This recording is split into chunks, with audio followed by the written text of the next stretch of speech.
I think IG looks good. You're the IG? Okay. Very much. It's very similar to what they did earlier. The DK with Undying, kind of 5-man lineup. I think I like the Serenity draft. I'm going with the Elder Titan. I'm going to stick to my guns, even though I think this Quap is a weird last pick. I got faith in the boys. Thank you, gentlemen. We'll see you after game number 1. I'm super down for this. Storm and Quap in the same game? Aggressive, gives him the old chat. Quap King. This guy loves his Quap. Zinq. Tips, tips, tips. Who wants a tip? Did we get a chance to see what level he was? Check one thing. Could, maybe not. Oh my god, these compendium levels. Yeah, 2,100. High rollers here. Winner of this best of 3 is going to TI, ladies and gentlemen. IG versus Team Serenity. 30 seconds. For me, at least, looking at this matchup, I think that people would have expected IG, the only directly invited team to the regionals from China, and then you look on the other side, team that came out of nowhere. We've harped on it a billion times, but it's worth repeating. Possibly there are people making allusions to the old wings. Still feel like it's a little grandiose, but they have definitely proven that they're incredibly talented. Not quite there yet, perhaps. This is definitely a good first step to try and follow in Wings' footsteps. Will be that 3-position kind of off-lane Bloodseeker, ZZZ on that. It's like the Elder Titan's going to be in the off-lane with him. PYW has been so good on this hero. You've been praising him a lot. You're a big fan of his Elder Titan. I'm looking forward to seeing him play it once. Definitely. Feels like it's just such a disruptive hero in the fights. And, well, this laning stage, a little bit of a different look than what we've been seeing previously. Clockwork going to be going here solo for the moment, and I guess they're going to switch things up. And that's literally just sitting here waiting for them to scout the lane so that he can go versus the Bloodseeker. I think he's going to head top. So IG's solution to making sure they get the right lanes is to basically not go to lanes until they see the enemy. Arrow hits bottom. Bane in trouble. This could be a first blood. 1 or 2 more clicks. Needs to get a brain step off. Does do so, but still going to get the kill. Q's Undying off to a hot start. This is what you want, absolutely, out of IG. And as you mentioned, they're going to be trying to get this lane working. Still could be a little bit tough. We were talking about the matchup of Pain versus Mirana, where you can always get that dagger off on her, but still. The nice thing is Mirana has this decent attack range where Quap to do so has to walk up fairly close, and Mirana's kind of going to outrange the Queen of Pain, can just always get those right clicks off anytime she walks up for a Shadow Strike, so this is still the lanes that IG were hoping for. So that sort of begs the question if we're going to see any lane swapping at all, or if they're feel comfortable just continuing with this. But something to watch for. Mid lane, Storm Spirit facing off against the Dragon Knight. I thought he was looking for the courier there for a moment. Trying to fully up nice and close. DK getting some great last hits under tower. 10 last hits, 1 deny. Storm even used the glyph to try and make him miss a range creep, but DK wasn't having it. He still hit the range creep. XXS, very sound mechanics so far here in this mid lane. It's something that I was sort of surprised when I first heard that he was going to be making that switch, known for being a really competent offlane, known for these different types of heroes there, the Magnus most notably, but he's still showing he's got everything that he could possibly want. I think he was looked at after IG1 DAC, like, this guy is hot shit, this guy's offlaner, you got to look out for it. But IG kind of fell off for a little while, and it felt like once his Magnus got figured out, he didn't have too many other heroes, but we've seen him kind of excel in this mid lane now, so enjoying watching him there. Still relatively even so far. We're going to see the Storm Spirit miss a couple here and there, but it's not the complete and total end of the world. 3 denies so far next to that. Bot gets a bottle. This could be dangerous. Oh, sorry, gets a haste rune. A bottle. Someone's going to key up the ball. He's going top. They want these kills. For it, the Stomp is trying to interrupt it, but it's not going to happen, and this Bloodseeker in some trouble. He wanted to go for a couple more of those last hits, but it's like, can I get a last hit before I die? Not the case. Will buy his boots before it dies, so he's much.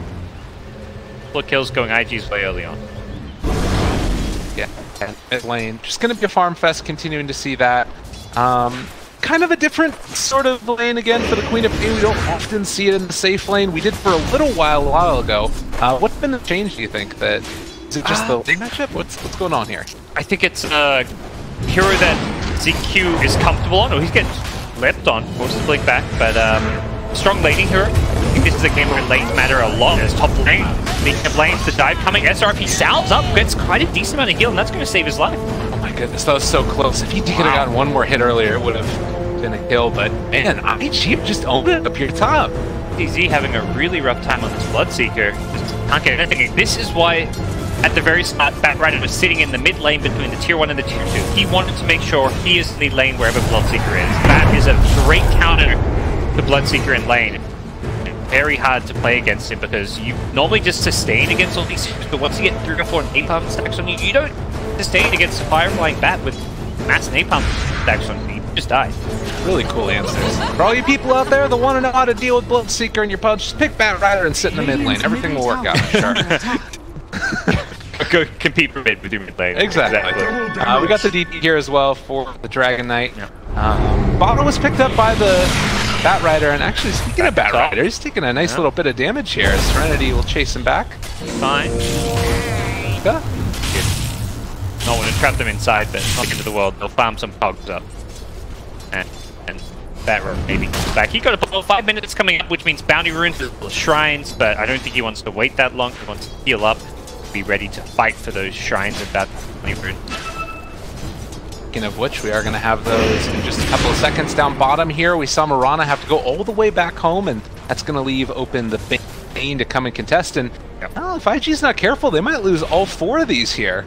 Yeah, Bloodseeker's incredibly fast because of how low all these heroes got. Q at bottom lane, Mirana finally back to Fountain, and it will be 4 bounty runes Serenity's way. Not the biggest deal, but it's like about 1,000 gold swing at this stage, first bounty runes. Looking at the CS outside of just the bounty runes, it's pretty solid for the Radiant team. You could say that Storm Spirit, you know, a little bit behind the Dragon Knight, but not really by that large of an amount. Yeah. Neither team's truly pulled ahead just yet, but we'll see some of these ultis come online now. Curious to see if DK does any rotations or just looks to use his ultimate maybe just to harass down this mid-tier 1 tower a bit.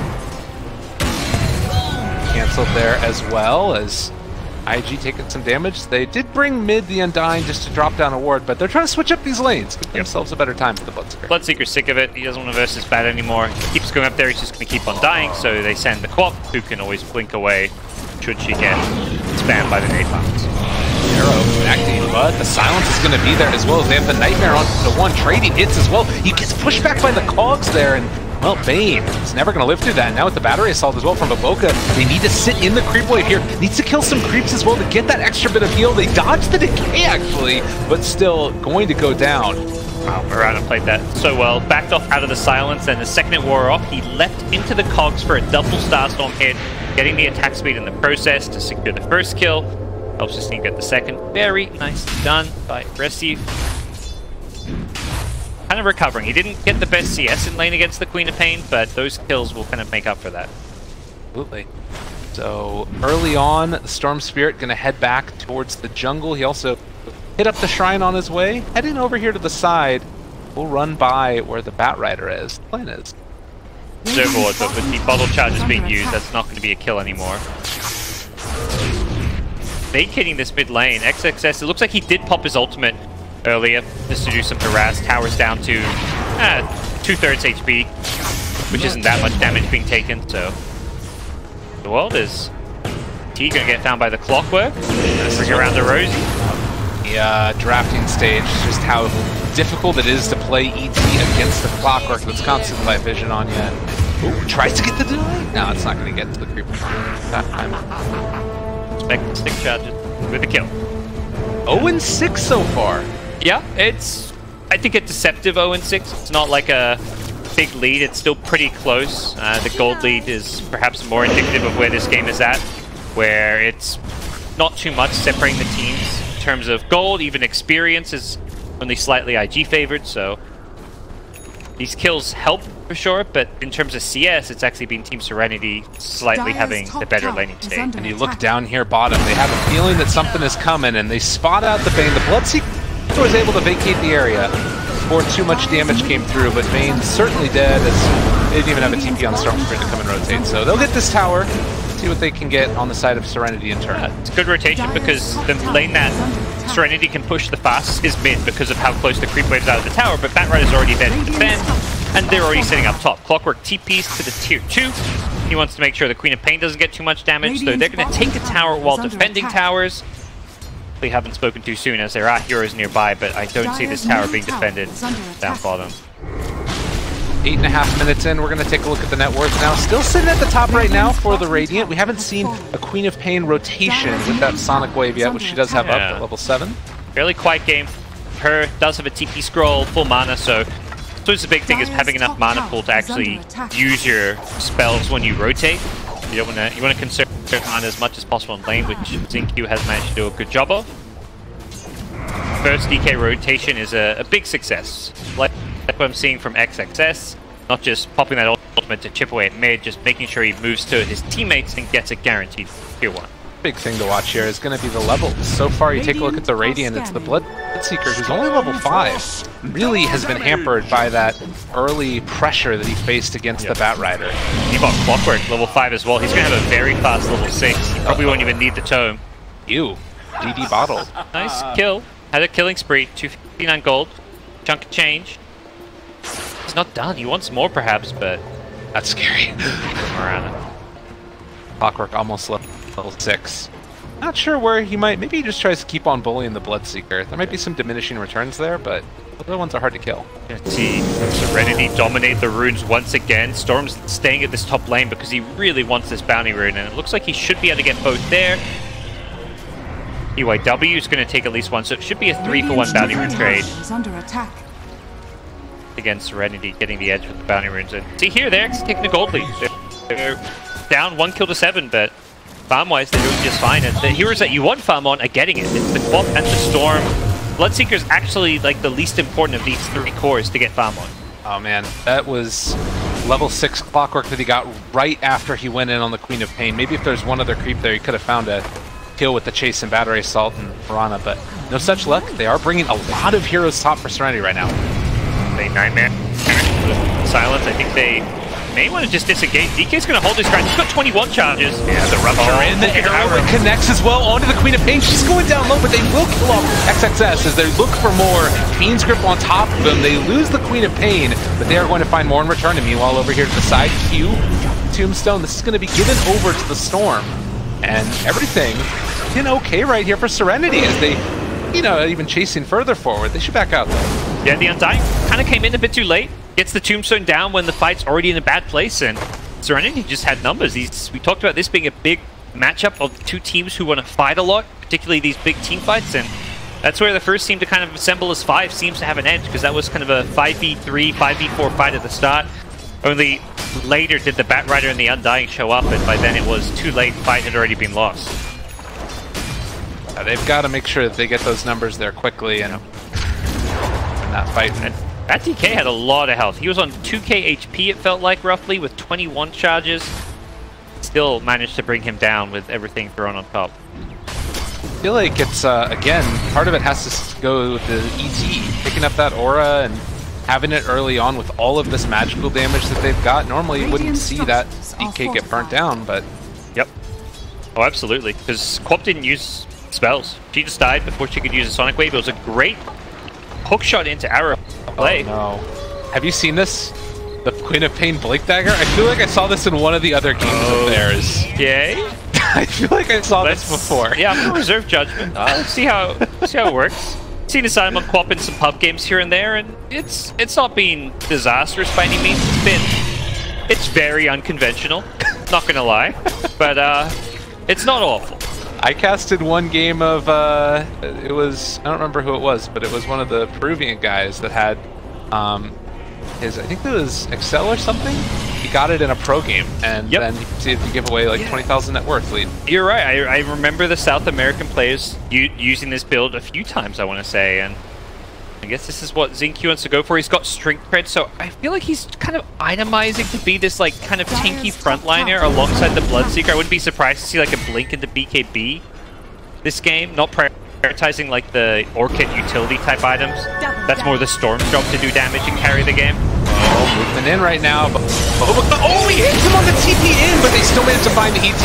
Can they burst these heroes down? ET, he's going to be able to get a stomp off here to try and interrupt the team fight. He catches it on a 3. The Earthfire coming through. The Sonic Wave isn't enough damage, though. They can't bring them down. The Tombstone is already there. And with 2 dead, they buy back on the ET. It looked good for a moment. Yep. That was the undying factor. The last team fight at top, he wasn't really there at the start. This time around, he's there with a Tombstone, with the heals, making a big difference. The Soul Rip is such a value heal at level 1, and really nicely done. The Rupture was also used on a Batrider, which was kind of not the ideal target. He'd already used his lasso, he was in the back line, so you need to use that more on the hero in the front. These tanky cores that you, like the DK as we saw in the last fight, and end result was a great fight for IG. Yeah, and you see there as well that it's the early damage that came out from Team Serenity was actually more than came out from Invictus Gaming, but all these heroes just are so big and tanky, really hard to deal with, and you get more items. Storm just has Kaya, but build now towards the Bloodstone. Yeah, that works for me. It is fairly greedy, all across the board from Serenity. We've got a Bloodstone Storm. I mean, Quap going for some unconventional Blink Dagger build, it seems. Very unusual stuff. Storm being hunted at top. The Moonlight Shadow is there. Are they going to scout him out? Oh, he blows up one Remnant. I don't even know if Storm noticed. He blows up a second. Storm surely should know by now. Yeah, he knows. Good play right there. He realizes they could be. Remnants popping. Being a big sign. I think he didn't notice the first one because maybe he thought it expired. You don't normally you expect to get vision of the hero. Not the case. They were supposed to. Pull back in now. They found themselves the ET yet again, and they knew those runes. Find yourself an arrow, get yourself a kill. Yep. They were ready for the clash of the bounty runes. Bottom lane, though, Zinq will get 2 for his team, so it'll be 2 apiece. But getting a kill with some runes and likely turning this into a tower. DK's up here with his dragon form. Can activate that and make short work of this top tier 1 tower. Radiant's top tower. Storm TP's away. They know that they don't want to be here. A lot of sentry wards placed down all around the map, obviously wanting to catch some wards, but they've missed on both of them. A little unfortunate by Serenity Gaming. Yeah, the warding meta is always interesting to watch because you're always trying to do those optimal wards where it's that fine balance between not getting de-warded but giving you enough useful vision, because the kind of wards that give you the best vision are often the ones that are most likely to get de-warded, so good vision right now from Dire side. They're going to take a tier 1 and they're not done there. They want the tier 2 as well. They've got the buckler. This is what we saw last time from them with this Undying DK. They just deathball down a lane. You come and fight, you're fighting a Tombstone. Tombstone level 4, impossible to defend against at this point. They really try and go in here. That ward was planted under. Oh, there it is. So this is the build. Yeah, it is the build. it is the build Queen of Pain is going, but is it the build? I don't know. I might not be so sure about that. All right, so you saw what it was right there. For anybody that's wondering, you blink in, you scream of pain, and then you blink out. You take care of the creep wave. Pros and cons. Talk to me. Let's see. Pros, you don't die. Cons, you don't kill the creep wave. You don't have a more impactful item. Whether that's, you know, the Yules, BKB, Orchid. But I don't think that's a major con, because again, it's not his job to carry this game. He's kind of playing a utility Queen of Pain. His next item is an Ag Scepter. The Ag Scepter with the Blink Dagger. This cool. Now the build comes together, because now it's like you can blink to split push and you Sonic Wave in this really short cooldown. Sonic Wave. This makes a lot more sense. Like now, you know, the pieces are kind of coming together for Zinq with his item build. He's thinking about the long game. He's ready for it. Look at him. He's so mobile. That's unbelievable. I mean, other pros, he gets it when he has level 1 Blink. He's able to max Shadow Strike. That's actually a big pro. Level 4 Shadow Strike, level 1 Blink because of the Blink Dagger. Normally, you do not want level 1 Blink because 6-second cooldown is amazing. 15, not so great. 2. Oh, and he's getting it really fast. I mean, if you move around the map this quickly, you're going to farm very rapidly. 40-second cooldown on that one. Dragon Knight, I don't know if this is going to be a chance for ever getting a kill on this hero, it feels like. So freaking tanky. He is monstrous. 8k net worth, about to finish BKB. I'm sure there's much they can really do about him at this point, other than ignore him and hope for the best. Right and Aggressive have smoked up. Aggressive's Mirana having finished the Maelstrom. This is like a nice little power spike for the Mirana, where you suddenly dish out a lot more damage when you go leaping in.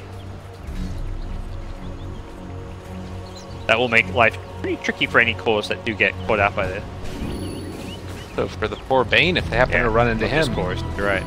Although, their eyes, yeah, they're just going to take this Bane. Jump back, quick catch, and Aggressive there will be able to find the kill. Again, though, over to the side, they found themselves the ET. He can't try and TP out now after the stomp if he wants to. Doesn't have one. Doesn't have enough cold for one either.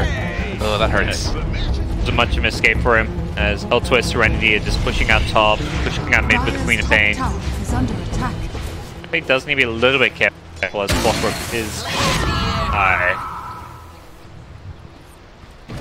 Another pro against Clockwork, you've got a second blink. Because often the problem against Clock is you blink away and he holds his hook shot until you blink away. But if you blink away with your dagger and you get hooked, you still have your spell to use. Can't do the other way around since you will be taking damage. In the area. Sonic waves the creep waves, blinks in. Farming, it looks like Alright, but we'll see. Jump in. Deep Success has a BKB. Now he's about to get arrow, needs to jump away from there. They are going to get kills on the Bane yet again. And BK should be fine here, even with the Rupture. I think, yeah, you just hug your Tombstone. All they can do is deny the tower and get the hell out. Oh my gosh, that was unlucky from Baboka. Get the perfect line, just didn't quite get the range. And IG get a tower and get out 15 kills to 4. 2k gold lead. Not the biggest gold lead, but you can really see what their lineup does. And it is very hard for Team Serenity to stop. This is the ultimate try and get down a lane and push it out. If they want to, they can try and go for a Bat Rider initiation once you get close to the high ground as well. Could be something pretty solid as they try and close it out. But maybe thinking about Roshan in the near future? Could do. It's one of those ways to kind of force a team fight. May want to take a few more of these outer towers first, but we'll wait and see. Their Blink Dagger timing on DK will be pretty important for them. That's when they have like a second initiator to go along with the bat, and they can really start taking whatever fights they want. Definitely feeling like things have come together well for IG here in game number 1 so far. So it looks like Queen of Pain has changed up her item build now and is going back for the Dagon level 5. You know, not sure about this quad build, but I'm happy to see like different builds tried out in this hero. I feel like this is one of those heroes where there's so many builds available to you because you've got a built-in blink and so much nuke damage. You really can go countless different item builds.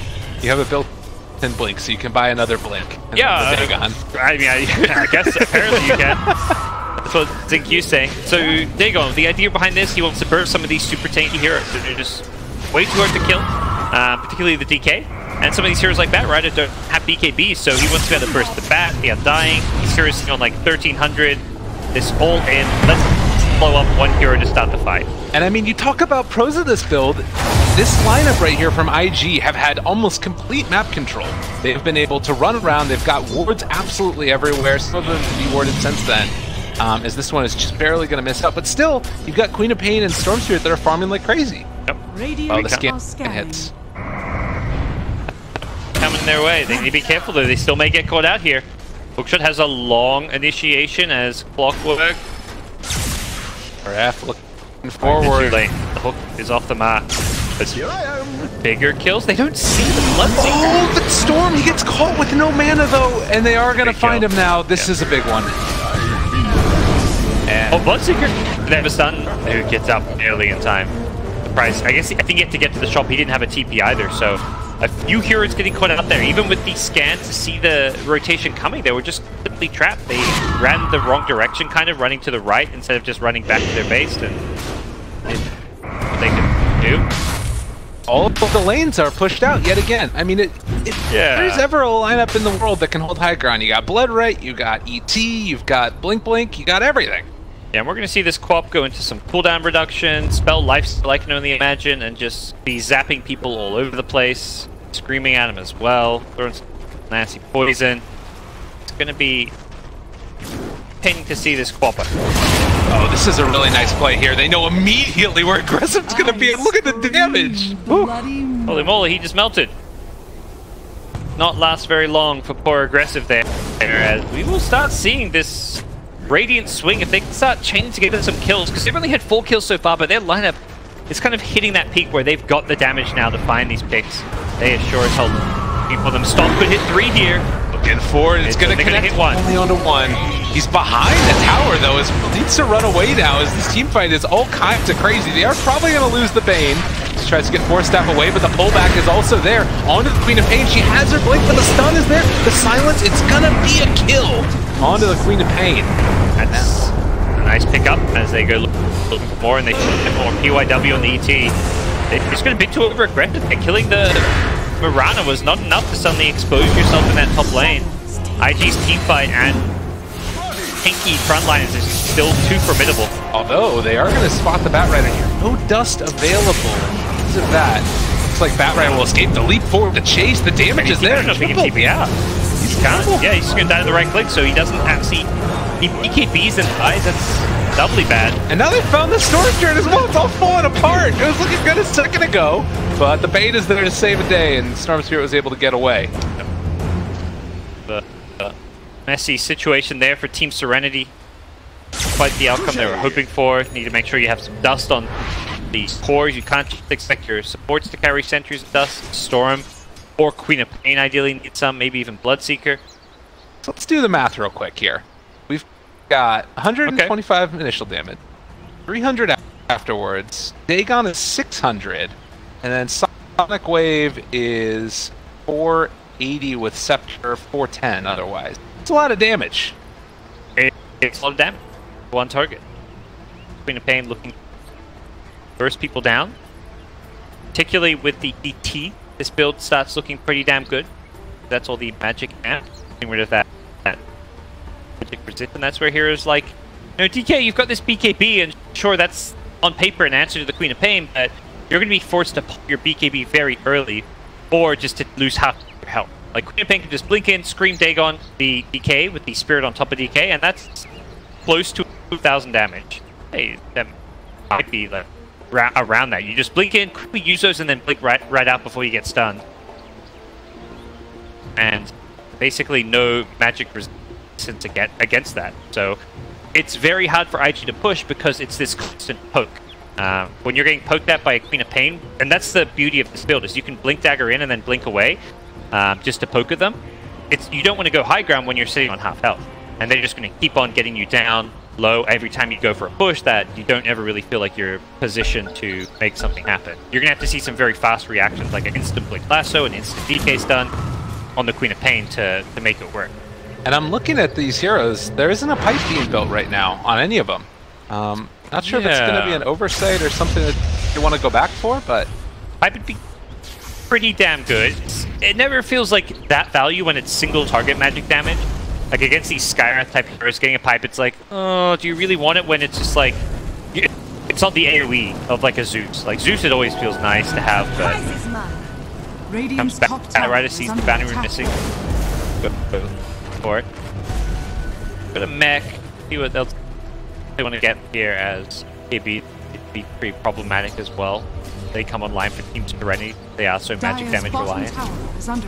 Good job from IG so far to recognize the limits of their heroes too, and backing out. I think that see right there, a lot of other people might have gone back to farm and camp or something. Yeah, they saw both mid and top pushed out very deep. They were at the tier 2 tower, which is a pretty telling sign that Team Serenity, if they're not defending 2 out of their 3 lane, are playing in that 3rd lane and pushing out far onto your side of the map.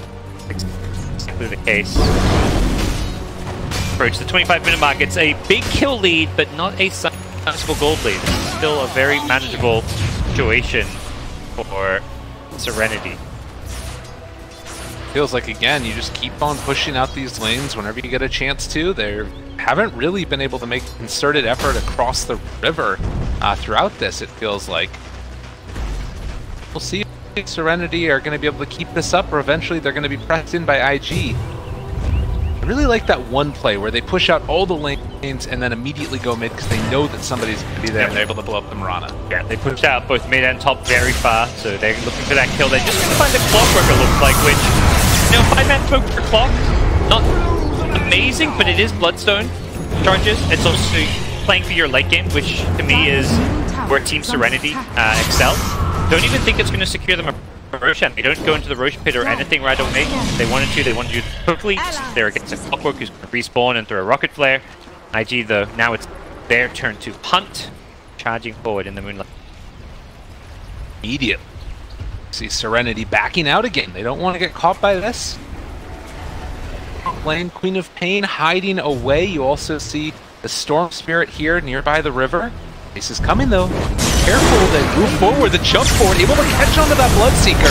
BKB out already. And looks like immediately they're trying to take this fight a little bit further, see if they can take down the Tombstone. I don't think he can fight this though. They need to escape from here, and looks like they're going to end up losing two, maybe more if these zombies are chasing them down. Good Tombstone on the high ground. Ooh, DK didn't quite get in range for this stun. I can tell will not connect, but see there the power of IG's drop. When they are together and not getting caught out, they are minimal force, and that's only about to get even scarier. DK about to get his Heart of Trask, about to hit level 20. I feel like this might just be a game for the double HP regen and armor. Just you're already going to be pretty damn unkillable. Just make yourself that little bit harder to kill so you can be the ultimate frontliner. Their lineup wants to just 5-man down buildings, and that's where you want to be very tanky. But definitely arguments for both, but it will be, yeah, gets the HP regen and armor. I like it a little bit better. And he sees that there's also, he wants to be one of the heavy farmers in this game, and he's going to do that by getting the damage talent. This is the other way to, make sure that if they're pushing down a tier 3, maybe you can stick around that extra bit longer. And he's going to have the heart regen as well. All good stuff. He has a ton of health regen armor for this build. He's seeing on 36 armor when he's not next to the tower. About to get a amount of health regen heart.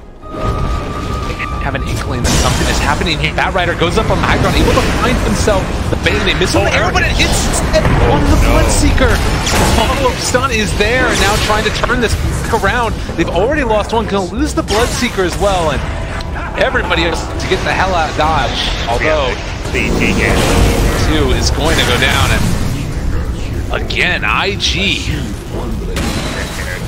Too damn tanky, too unkillable.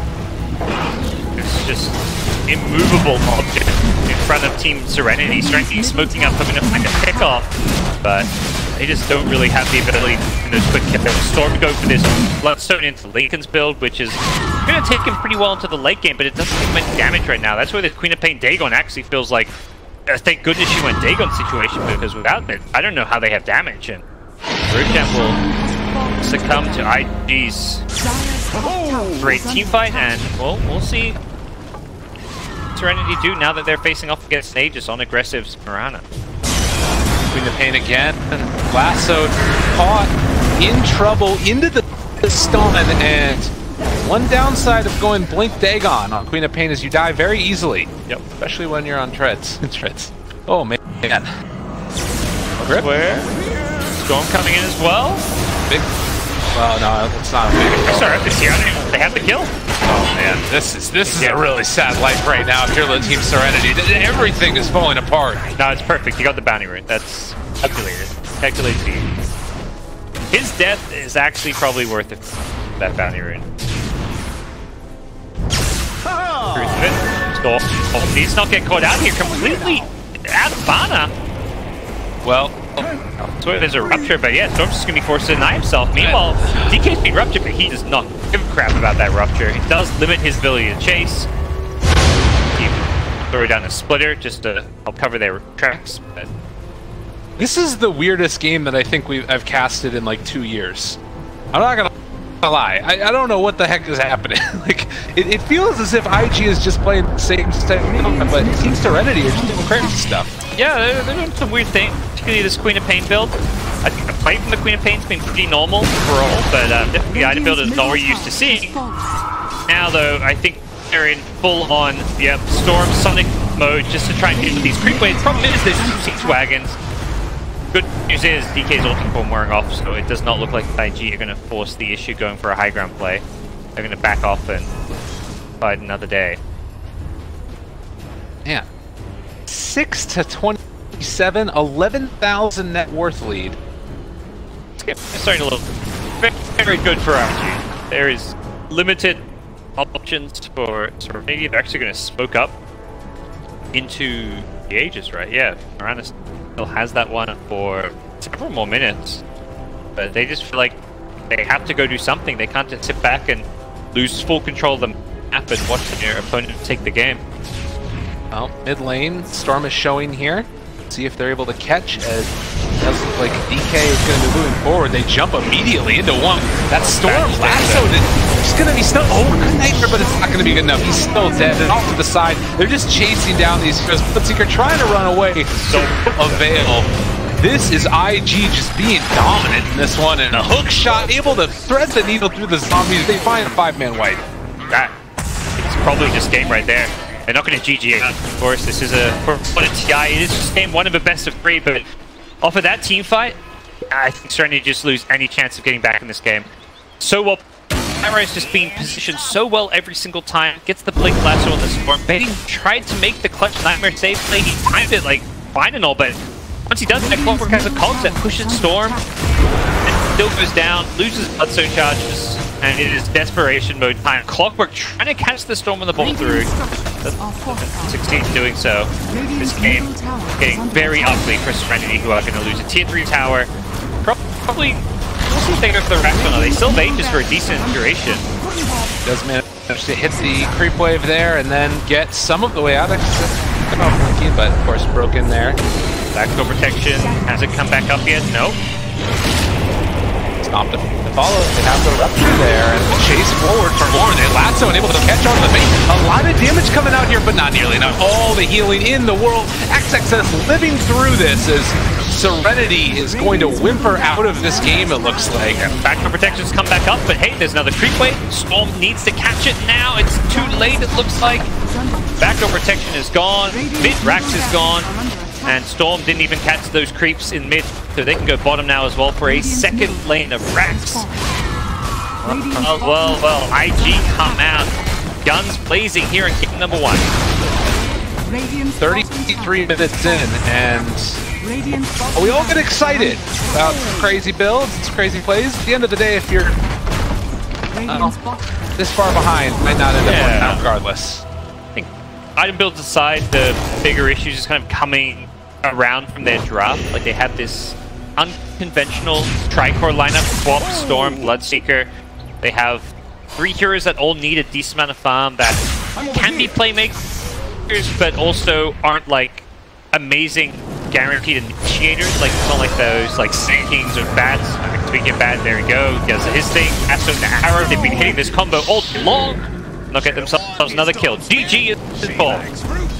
A very well executed game from Invictus Gaming. This is almost a carbon copy of what we saw from them a little bit earlier on. Especially in the constantly pushing forward. I don't know. We gotta see some changes in the next game from Serenity, but I also think that IG have kind of just perfected something that worked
through that early game despite being at a pretty big kill disadvantage. That gave me a little bit of hope. Like, I thought for a little while that perhaps they could just take that one fight. And Quap did have a couple good ultimates, at least that one really big one right after the Blink Dagger. And he just couldn't bring it together. That's been right after the Blink Dagger. Parker, you were saying that like you felt like there weren't really that many damage items that get anyone. Yeah, I don't think the pop filled with complete garbage. Okay. Bold words. It's not complete garbage. I mean, it's just kind of garbage. I think that giraffe was the bad part. The pop build was just the slightly questionable. That's fair. IG, they are into it right now, man. Yeah. They are just like, you know, this has really been working for us today. I go away Back to the bog. They found their identity. They found the playstyle, and it's worked 3-0 with it so far today. What an obnoxious thing to be known for. Hey guys, we picked those. These are like the heroes that Merlini detests. You know, they just need to get a Viper in there, and it's just that icky poison. I mean, just like looking at the drops, going to fly. It's all flying around. Like, I don't know, if these guys have a Nation's Prophet player, they can go really far. You know, they're going to get some more of these nasty heroes going into their hero pools, depending on the bans that come out. They'll probably ban DK, I feel. DK and DP, I think. Those are, both of them sound like must bans. I mean, playstyles against this, what do you really take that's good for, like, holding high ground, split pushing? Like, ET still sounds good, but... What do you want? Perhaps like an Underlord that's percent-based damage against these kind of tanky heroes. Or you want some, like, big burst damage, like, or OD. I feel like OD against these pretty hard-to-kill heroes could be good. Warlock. That is a pretty nice one. Yeah. Fatal Bonds, damage amp. You need ways to do damage, and Fatal Bonds is a good way. A rock on their head as well. So you take like a greedy safe laner here then? We saw the Spectre a lot. We've seen Flame in the past. Spectre's not a bad idea because she's just inherently kind of tanky. She's like a little slow though. A little slow. If she was a little faster, maybe. But dare I say? Invictus Gaming's turn to battle. I don't know about the hood first. No? I think it helps you fight. Yeah, you stay alive. Wasn't that part of the, you know, you just have to survive Veno's damage. You do and have to kill them though. Yeah. Well, that's, you've got a Fatal Bonds, you've got some dispersion damage. They have this tanky lineup that hits your buildings, and the only way to stop them hitting your building is to kill them at some point. Well, so what do you think they'll pair the Warlock with? That's a good question. I wouldn't mind seeing the Morphling. We've seen some Morphlings come online and fight early. There was, what was it Alacrity that playing it? Morphling against Undying. Let's go get a Tombstone. Yeah, it's true. Even Dragonlance build also, so we could just run around and fight people. That's actually true. Morphing onto Undying is pretty good. Decay, steal some strength. Decay hurts against Morphling though. I think you just gotta address the Tombstone is what I learned from last game. I think PL is a great hero. It kills Venom Wolves pretty easily. It kills Tombstone 2 seconds flat. And they banned it phase. Just kidding. Oh, okay. They know. They're on it. Yeah. They're like, what's gonna counter our opening PL? How do you beat the bog? You double games out of it. To deal with Gyrocopter is super weak in lane, and a block pick. Kills these zombies, but he doesn't really kill home that fast. I'd rather like some illusion-based hero, maybe. I feel like the Rubik kind of like slows them down a little bit, you know? Well, it's not, you know, those faster supports in terms of like the 5-man Dota and stuff like that, Rubik. But isn't it nice against Clockwork and Warlock in terms of steals? They're good against Clockwork for the COG reasons. Yeah. One of the you can best steal a rock, you know, Fatal Bonds. Even stealing the heal is kind of nice. The no field is the thing they're probably looking for most out of this defensive. That too. I think aggressive too. It's nice, like with Veno plus an aggressive ball field. That sounds pretty dirty. No, it's a solid pick for sure. It's a good Bobica hero because then they can just put the Undying on you and just be like, okay, position 5 Undying, whatever, do your thing. It's Serenity who's been playing some Blinks right. I feel like Blinks is a good hero. Blink is a very good hero. Kills the Undying Tome, kills the Veno wards. It's these ranged heroes that can sit far away and kill that annoying shit that's on. Just sit out of the bog, throw balls into said bog. Yep. And that's a pretty effective strategy, it turns out. I like it works well with damage and stuff you get from bombs.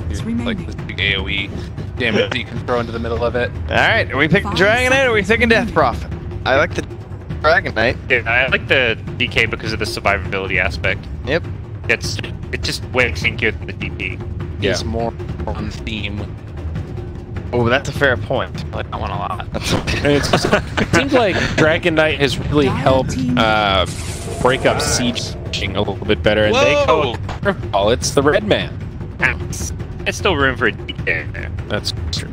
So safe lane Veno off Axe and oh god, Axe Undying dual lane or Axe Rubik dual lane. This is terrible. Oh god, Serenity, I'm sorry. Axe. But why Axe? Terrible doesn't you think it's good or no? Terrible is in I think they're just gonna run at them and like I don't know. It sounds pretty hard to deal with. Axe Undying is solid.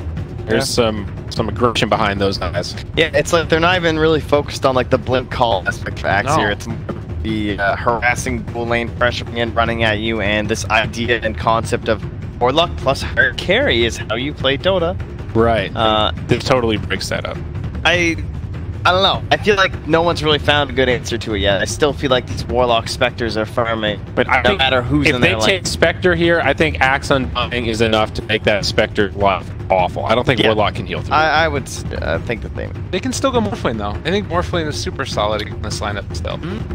It's a similar problem where you get pressured pretty good by Axe Undying. I'm very good against Morphling in lane because Morphling wants to sit on high agi, no strength, and you just you're getting pummeled. You're losing your health.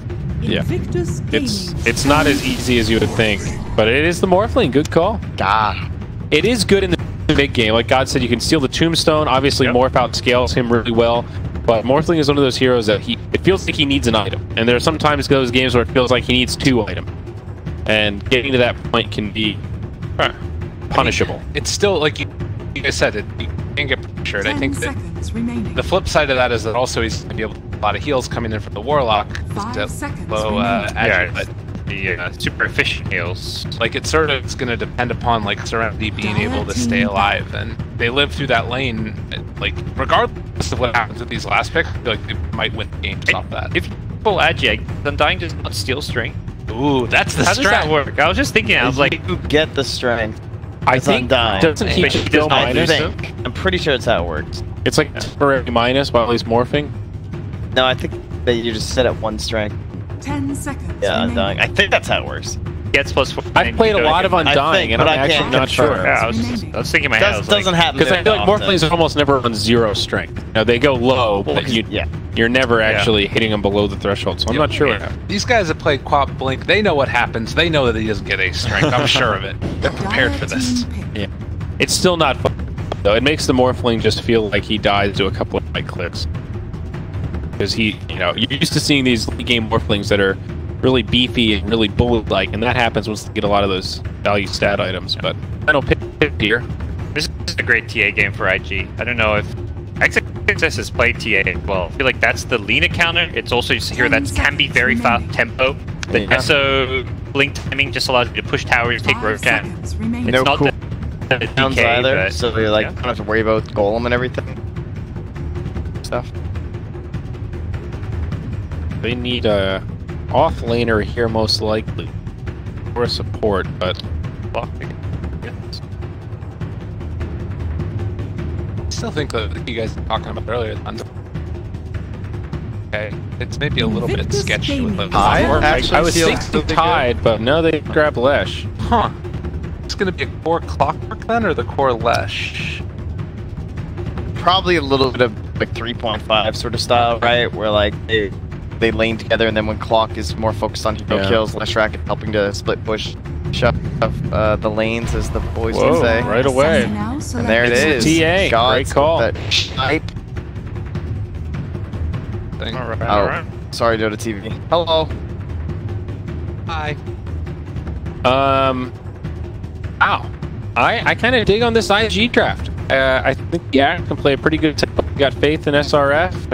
It's gonna come down to the TA, of course, if she can keep tempo. But I think it's a pretty good supporting cast. I feel like IG's gonna, but Yates taking over. I like it. I'm not really sold on the core Leshracs. And it looks like that's the way they're gonna end up. Like he's most gonna be the core in this set. So yeah, it is Zinq playing it. So it's back to that reposition. Okay. We'll see. This is definitely a tough game for Serenity. I feel like they're gonna get pressured a lot. They've got some That's up time is a bad matchup. Yeah, there is this timer for sure, though, I guess, right? In terms of the IG drafts, you know? Sort of, yeah. XTA and a Veno core, that's not exactly the most like, mornings, so they need to hold. So they can do it. Are we 4 for IG? Is this the current here? Is that what we're saying? I'll stick with Serenity. Why not? Let's go crazy. Oh, wow. Okay. I know, I'm sorry. Oh, more tips for him. This is the hard life. You try and innovate, try to be your own man, and they come in and they break you down. Wow. I feel, yeah, The kids. All right. Good luck, boys. thank you so much. What a bunch of cool guys. Well, Parker, it's gonna look different. It's gonna look very, very different, I think. But I feel like we kind of know what each team needs to win in this one. Yep, for Serenity, kind of like hold on, get your items on Morph and Lena without leading out too much this game. They can get to the point, things will start looking pretty good for them. Q at bottom, with a fight breaking out. Already early on. Q need to get out of here, although he should be fine. Yep. Cogs 30 seconds. wasn't really a kill threat available. Just got a one-man decay off. Interestingly, the Rubik with the axe up top, so not quite the scariest of lanes that we maybe imagined, but that is partly okay. Or the Venom early on too that we see there is the Light Strike breaks through. Some decent run out there early in SRF. A billion different things for regen. Yep. Plenty of he'll back up, but not many of these runes as Lena rotating in scared them off. It does mean Lena's block will not be anywhere near as good as XXS's, and that to me is a bit of a problem because TA already favored in this matchup, and that block can end up hurting you even more as a result. How bad is this TA versus matchup? I feel like I always talk about. It's like a 70-30 matchup. Big problem is once TA gets some levels, you just can't reliably the TA at all out of the lane. Early levels you have with like a point in the Fiery Souls, you can actually do okay at dealing with Refraction, but later on it gets very Oh, watch for that and what they're capable of. In the early wave, it's going to be pressured out. Look like TA CS, but biggest deal in the world. Might even see XXS work his way here to these last one soon. Go for it. Decent early stuff for both. There should be free farming down bottom. 68 already against what's not a crazy duel. Like getting Gale level 1 doesn't really feel good. This build does very little damage. Probably just like a 1-4-1 build. Poison Sting's kind of most valuable spell to level up. Really just yeah, this little Gale's a bit of a fun, I think. Meanwhile, Cogs push back. That's watch for in the splitter. Top lane. Talked about it. Yep. Just heal up the Morphling. Oh, I like this though. Level 1 Fate Bolt mixing with Morphling's last hits. He is one last hit, one denied. In some way, they're going for the let's harass Morphling out of the lane. They're going for the let's just mess with all of his hits kind of approach. In a lot of ways, it's just going to ultimately be better because you can't necessarily rely on being able to harass him. He's got his wall next, he's got a little root gen, it's the efficiency. And of course, as we've seen time again, that's something that you can kind of do with put it underneath the tower. It's hard to get these last hits, and it's not getting a lot of them. 3-1, it's even worse when you got the battle hunger on you. Man, Warlock feeling the heat up top. Using all his skills on Morphling, but while that's going on, he's taking damage himself, so down to half health. No regen left, just mangoes. You might need to get a couple of the tangos passed over from Morphling as well. Yeah. See if that works out. But yeah, again, it's just, you know, a basic early frustrating start, I would imagine, for the Morph. But this is a cool answer, because we haven't seen great answers so far for a hard carrying a Warlock.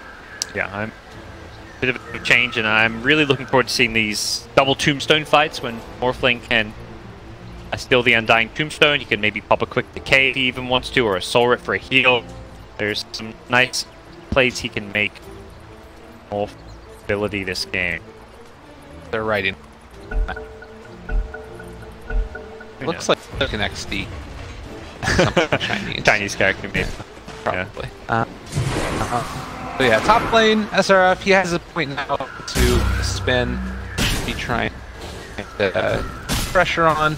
Careful on this Morphling. Again, pure damage at these low HP levels is always frightening.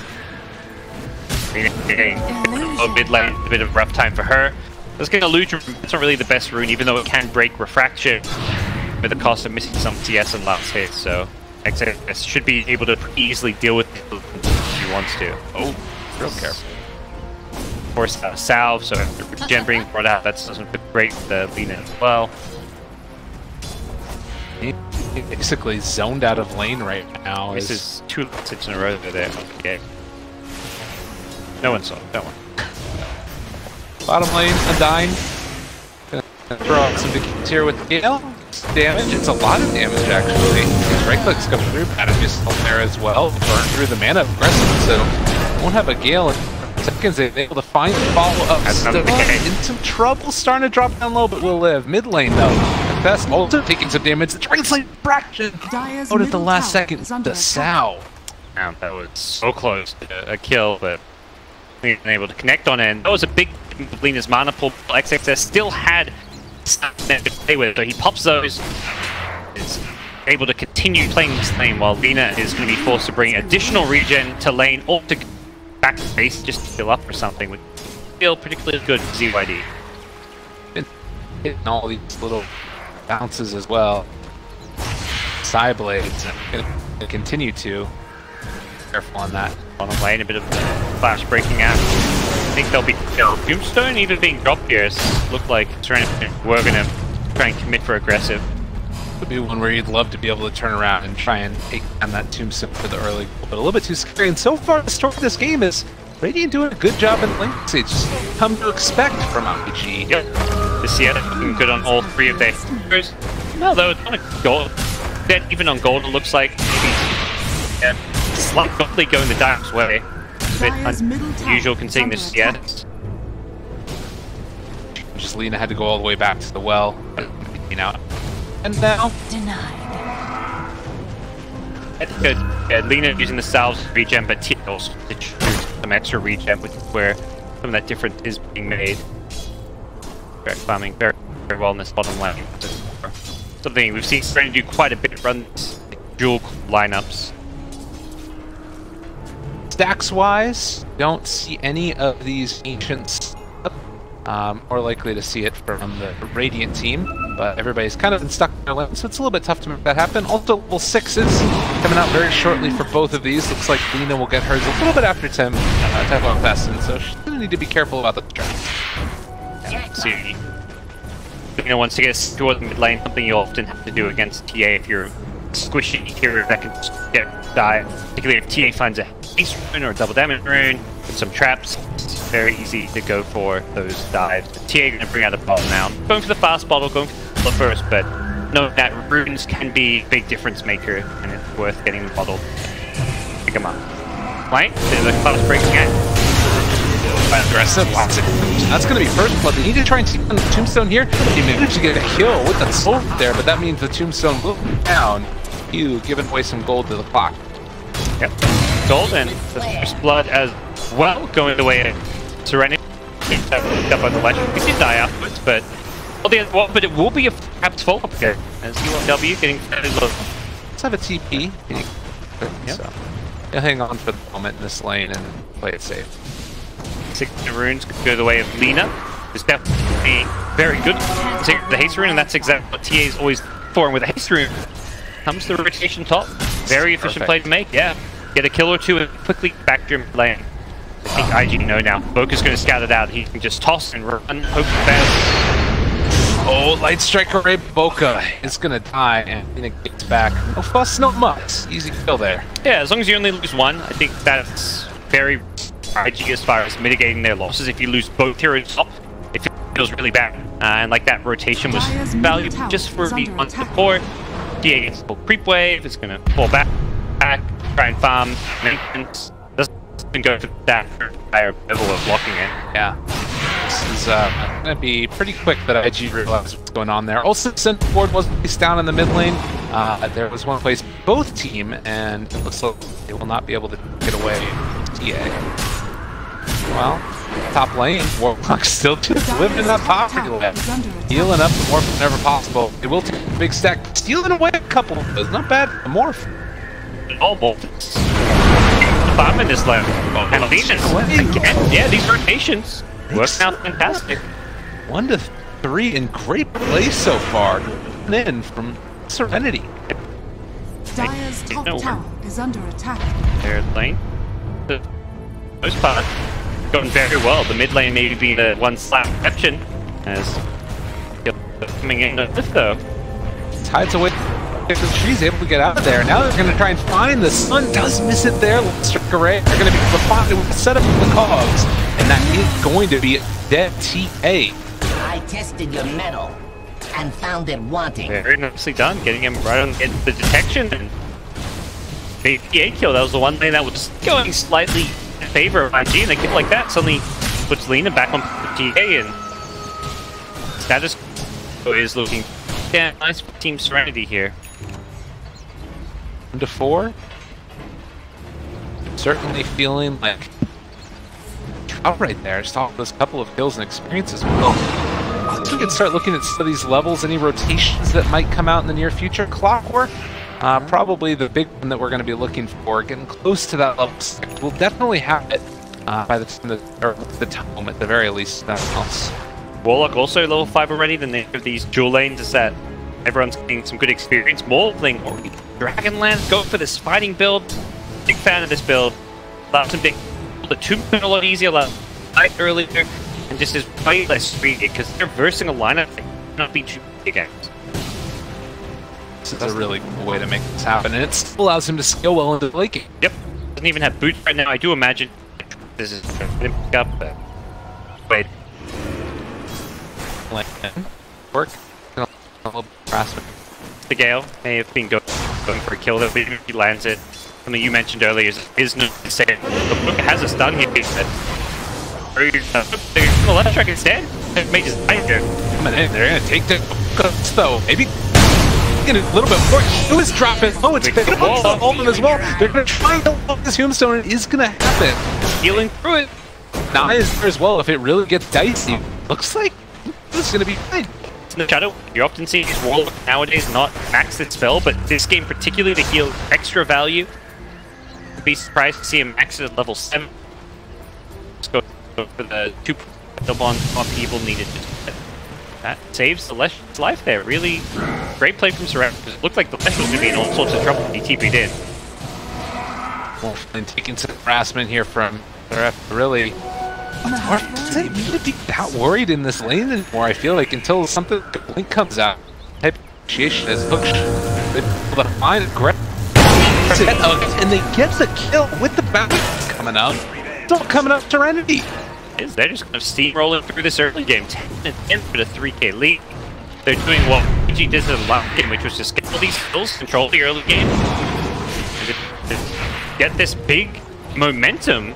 Just getting kill after kill. And they're going to start looking at towers, at least I imagine. Electric's got the first point in Eyeball of Edict. Has a Ring of Aquila, so extra armor aura if you put it on. And start seeing some of these effects. Yeah, I mean, the thing too, looking at this, is that it's also with the Morphlane. Like, that's the biggest part to me. What's crazy about this is it feels like this is the draft that you'd be having to play from behind. That's just the case. 7-1, 10 minutes in, and 3 heroes appear in the top lane. They want to try and put the hurt here on this ZZZ. And they got the lockdown for it. It's difficult, but oh, and just like that, he's fine. It takes for the Tombstone. Come at me. Kill the Tomb, gets the money, 175 gold. Boost his economy. They're rotating in now. Clockwork here. Finding just onto both of them. They all have the long strike. Oh, that's going to be a dead axe right at the start. He's also going down. Serenity. Beautiful, though. Yeah, sick. PYW. Position, he is just fantastic on this team. Can play a lot of other time. Clockwork. Great roaming initiation plays coming out. Does leave RG scratch heads a bit. They're gonna be wondering, like, what do we do? We're just getting run over, and they're the team with the Morphlin. We're the team with the Undying Venom. This is not how things are meant to go. Very, very cool stuff. And right now, I need to come up with some answers. What would we like to do? This is, of course, TA starting to take out these ancient stacks. One right there immediately clears through it. But she needs to get quick items. You can see already the dagger. She just wants to kill off that Morphling ASAP. Likewise. First comes in. Snatches one away. Oh no, he didn't get it. Yeah, he's brown. I can't sometimes tell the difference between the teal and the light blue pill.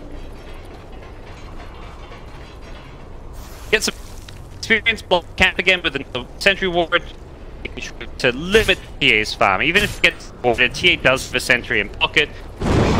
It's gonna spawn nothing out. They need to be careful here mid. I don't behind him. Fine, blow him up. You just what? Start. You know. That was hope, but the thing is just thinking about is morphing and isn't either getting action up and online. Action go. Offling form.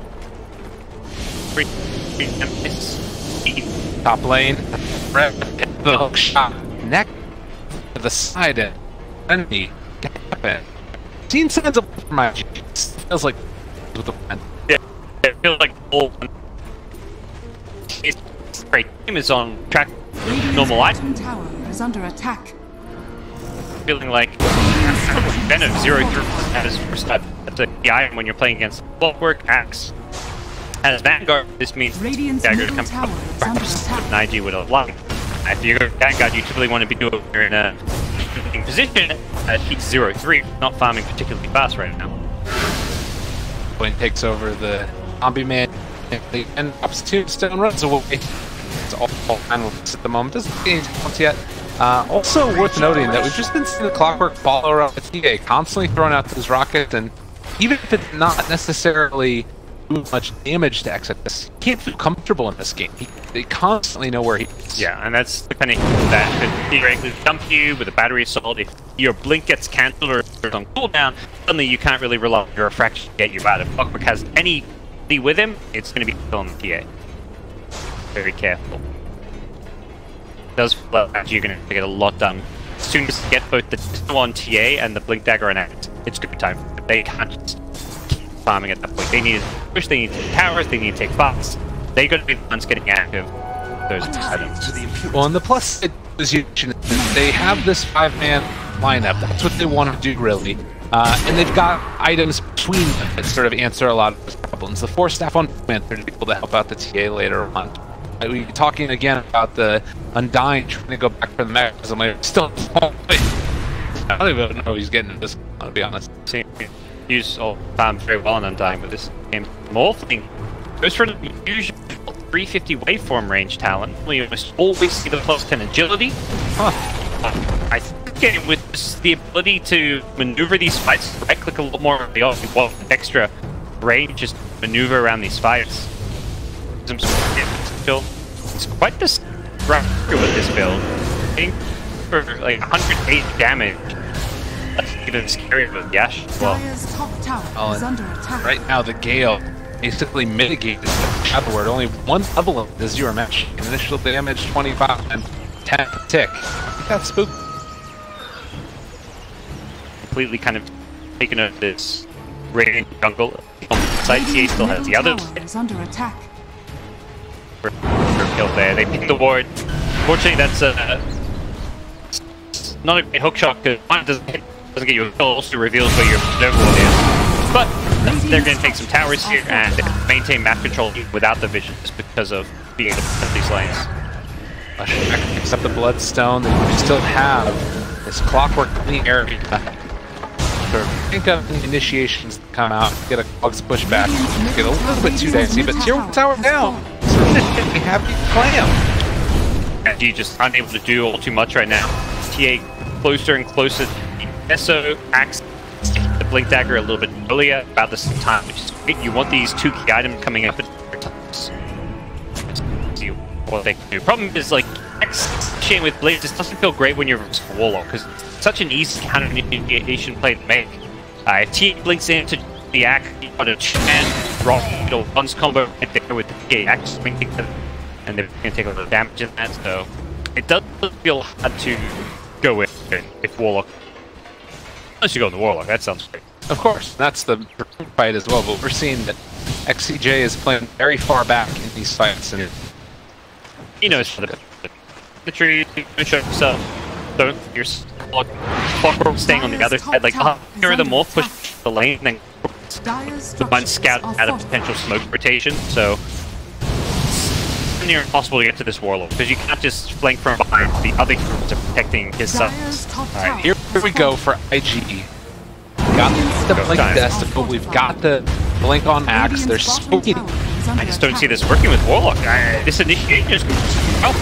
If they blip together, they just melt. That's Lech. Just a game. They get a quick pick up.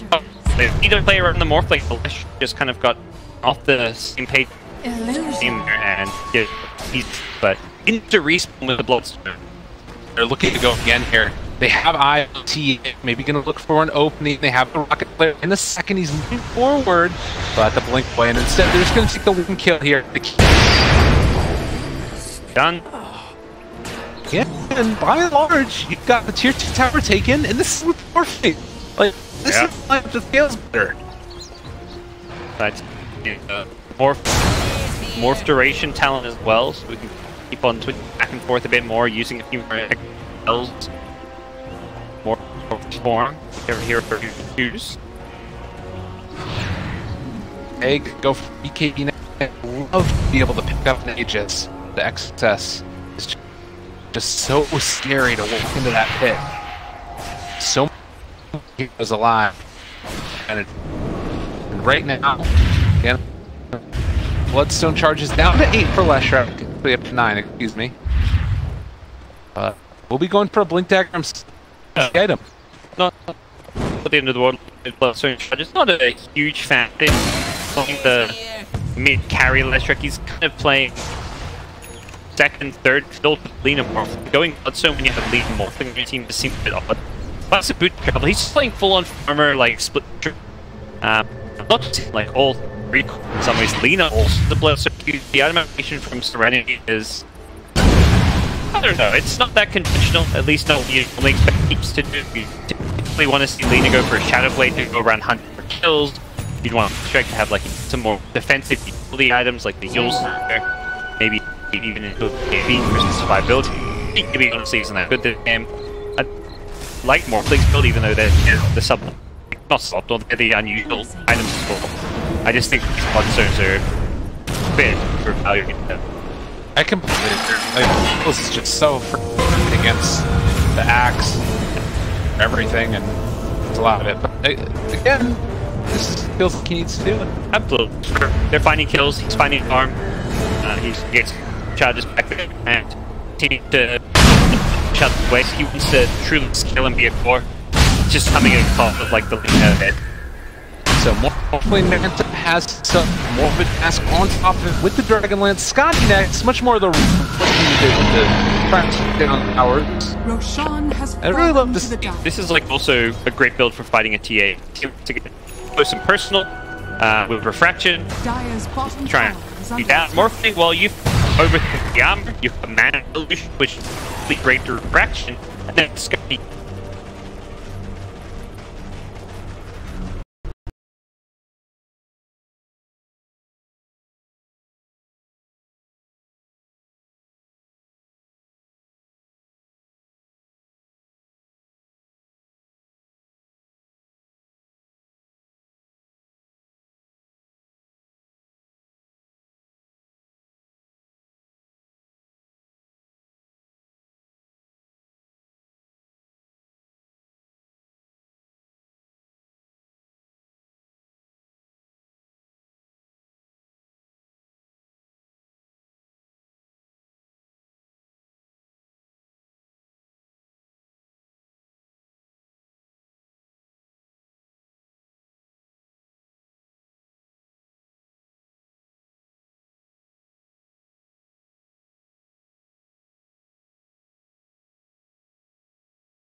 Nice play there by XXS. Not sure if it's going to be enough, though, as they try and run away. It does look like he was going to be able to walk away from this, though.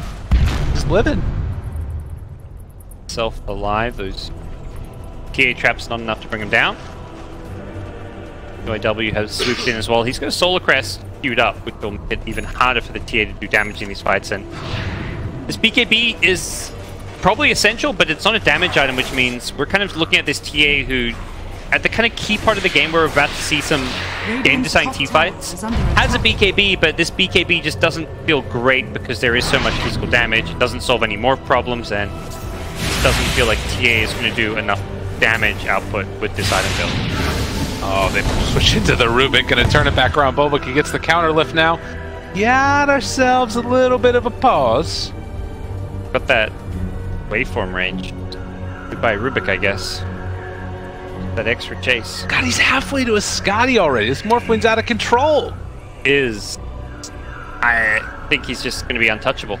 He's going to have a Scotty, and as TA gets this BKB, which is going to mean TA still gets kited, still can't deal with the Morphling at all. None of these heroes counter Morphling at all. It's just not going to happen. I know his damage over time. Morphling can always morph strength, keep you home, get healed up by Warlock. TA is all physical, undying, Tomb is just gonna melt. Axe with a Blink Mail, I guess. Blink Pole on the Morphling when he's all edgy or something. That's kind of the kind of play you have to go for this game. But that sounds like a unreliable tool to use to win this game. Oh, but not long for this world. He goes down very rapidly. Yet again, about to finish off that BKB for himself. That one feels like a much stronger BKB. D looking for SRF. Switches over for no field and Lift 2.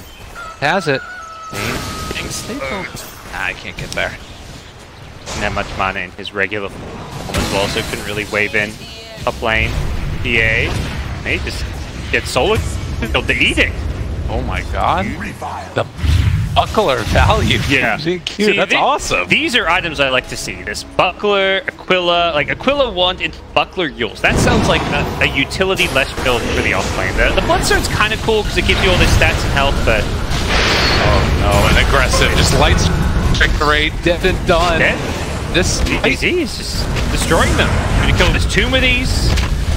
Still has an Aegis as well, and you can't really fight into this upheaval. And again, they catch their Q, gonna drop down. They do burn through the Aegis, not bad, as they were stealing the Laguna Blade on Rubik. It's still not great though. They're gonna lose possibly just Rax here. They don't have buyback on Venno or T8. They're down both their cores, and yeah, Rax gonna fully go down. Theoretically could consider threatening top, although I think we may just see them fall back with these respawns coming soon. Rax is like, I'm jungling, guys. See you later. I don't want none of this. He's waiting for these respawns before he even considers coming to help.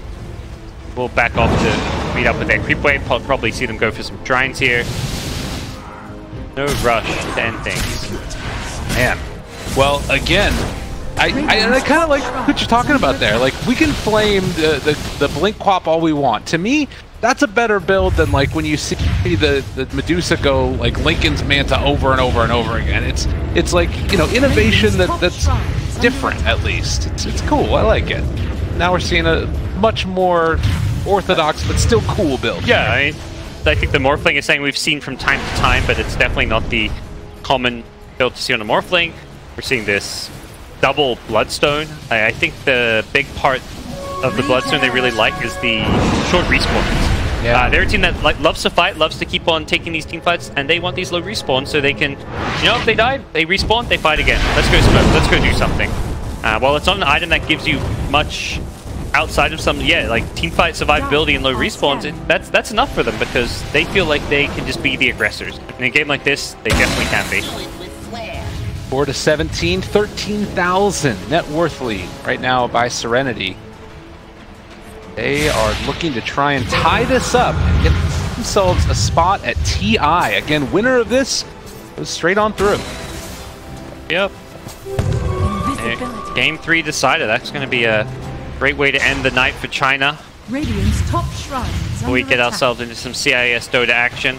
All the CIS crew rocking up, but have to kind of settle down here a bit.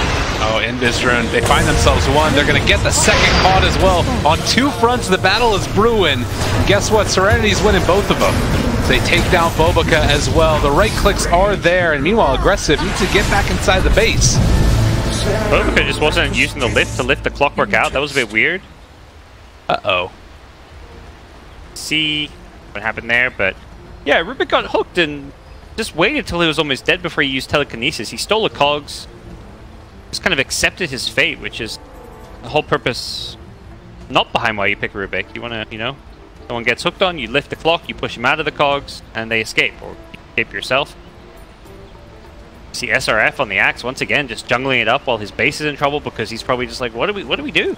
What is the play here? And he wants Blade Mail so badly. He's just 70 gold away from it. 50 gold, that ain't math. Yeah, I think a Blade Mail call onto the Morphling is their last hope, perhaps, right now. Even that, honestly, you take a look at this Morphling, and I mean, he's in the, but he's got a lot of armor. Yeah, he's going to have a decent amount of health now with the Scotty. Even when he's full agi, I feel like he's still 1500 health roughly on full agi. Top tower is under attack. And that axe bring him down. Still, he's going to TP back right now. That is maybe going to be the last hurrah as they look for a Blade Mail opening. Axe is already down, but he is smoked up, so he should be able to get the jump on. Radiant's top barracks has fallen. They've already backed off. They're not going to get a chance to do it. Oh, they pop in the drums. You can sense it. They just want that call so badly. They were ready for that. They were just like, these guys have been missing for a bit too long. Just back off. We don't care about a ranged Rex right now.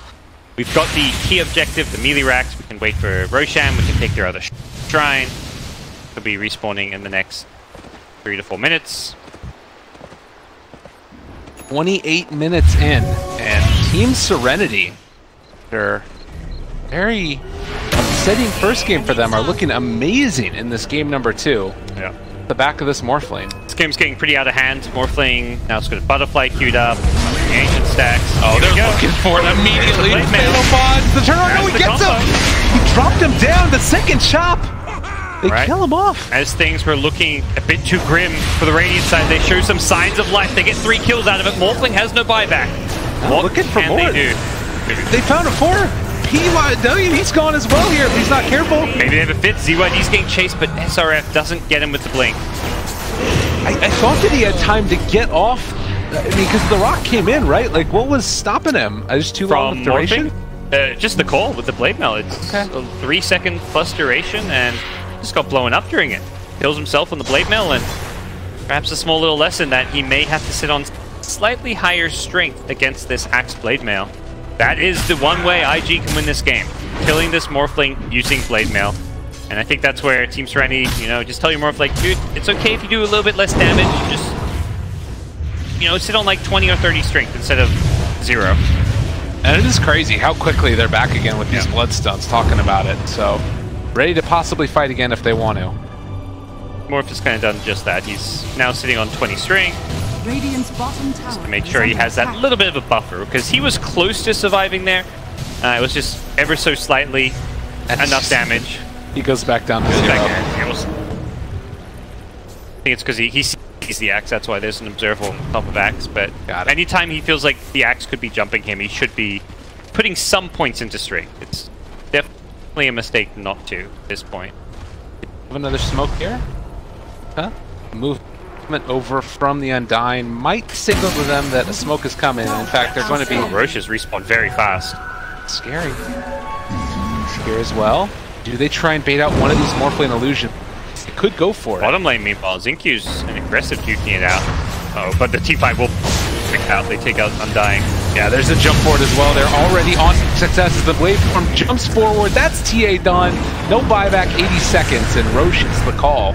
They did lose the Lesh. Yeah, Lesh down bottom. They TP rotate a lot of heroes, but both Undying and TA go down. And Roshan at this point is totally fine. I think Zinky more or less fulfilling his duty there. He's the guy who's pushing the lanes. He's got boots of travel, so theoretically, if they don't address him, he can just, you know, push high ground. If they do, he wants to just boots of travel to the rest of his team. Or worst case scenario, he gets picked off, but his team are able to get some kills and take Roshan, what ends up happening. And she's going to be the look for them now, and if they want to, he can just run down a lane, it feels like, almost. So 40 seconds with TA on the sidelines, and of course, by the time they get there, you'll have the to travel Leshrac able to join them as well. Set their sights on this axe down bottom. He just blink called a creep wave. Looks like they may grab some bounty first. Lingered well into the 31-minute mark. So still, in spite of that little hiccup there for Team Serenity, IG still heavily under fire at this point in the game, and they're going to need something magical to make this work. Yeah, the big problem is their play to win fights was this blink call onto Morphling, and now you can do it, but he's got an Aegis. So how do you kill him a second time? Perhaps you just disengage and wait for the cooldown. The Blade Mail has a 20-second cooldown. You could just reset, wait for it to come back up, give up like a 2-3 tower, and then go back in. You need some kind of attack here, and well, you don't need one yet because it does feel like Serenity are happy to just back off, finish their items first. They do have a butterfly coming for Morphling. Just 1,000 gold away. Just like that, they do find themselves the axe. He has not popped his Blade Mail, and now the right click's coming in. He's done. They may be able to push off that. I think you tell Morphling, dude, stop farming. Yeah, he just stopped killing an ancient camp. He was trying to finish his butterfly. He was very close to it. But with a kill like that, you actually just go high ground. Or at least force a buyback, but he does have a sideline here, and yeah, they're going to try and push this out here for a moment. Axe does have that buyback, along with the Venomancer. Yep. They're fighting on top of the trap. They need to be a little bit careful if things start to go south. They might have to look at that. These traps also just clear creep waves, which is pretty annoying. The kind of respect. Vesseled up. We'll just print it out. They may actually back off here. Axe is about to respawn, and things didn't quite go how they would have liked with that push. It's hard to push high ground, and they had the tombstone down also. Stone plus Veno, pesky stuff. But AC, so they need some additional sieging items. Should just continue to be farm central for Serenity, while IG...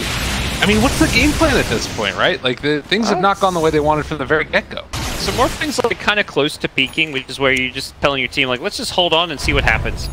You don't expect to come out on top of this game. You know you're held up in your base. The Dota Plus win probability says 99%. I don't think it's that bad. I think they have a bit more than a 1% chance. It's definitely no higher than 5. It's probably somewhere like 3 to 4. But they have to just turtle it up. Their lineup doesn't scale as well, is the other big problem. Morphling, Lina both probably go better late game than TA Veno does. Which is where this game is particularly hard, but they definitely can just turtle and see what happens. Play for misplays, play for the DV runes as well, I guess. Heroes like Axe with Blade Mail have that just instant kill potential that you always never know what's going to happen. But it's going to be tricky because they can't really leave their base, and if teams Serenity want to play it, they can just kind of slow roll as we're seeing, go through the motions, get all their next items.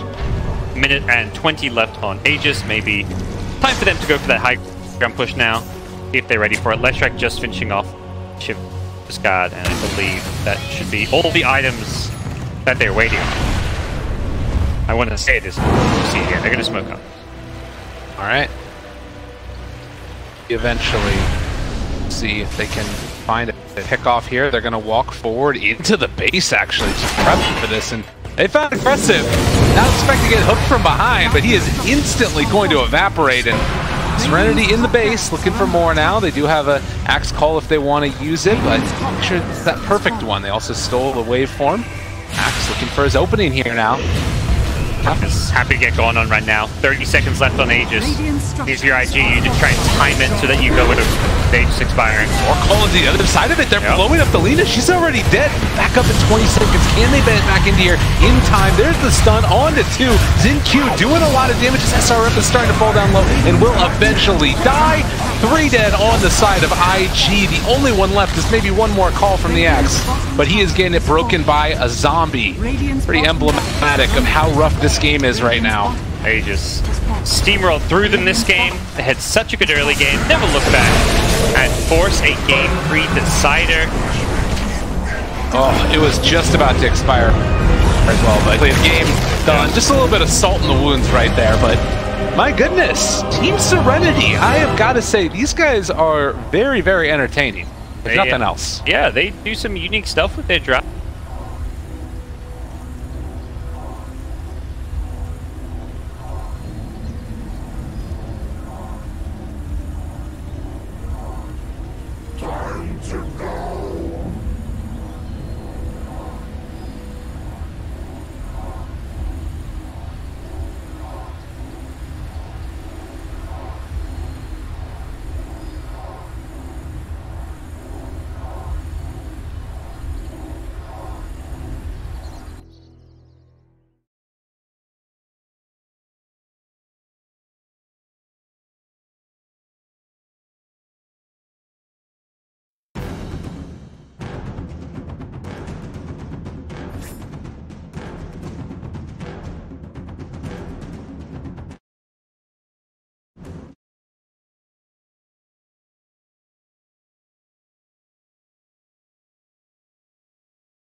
2. Let's see what you've got in Game 3. I think they're a team that's going to have some support from the Western community. Like IG, people have seen these names. They play more standard Dota. You see Team Serenity, bunch of newcomers on the scene doing some crazy stuff. You're going to like them. These guys are going to have some fans. Invictus But turn to ban. what do you think? I'm just glad we got Game 3, honestly. You know, this deserves Game 3. This is the winner goes to TI. Don't want a quick 2-0.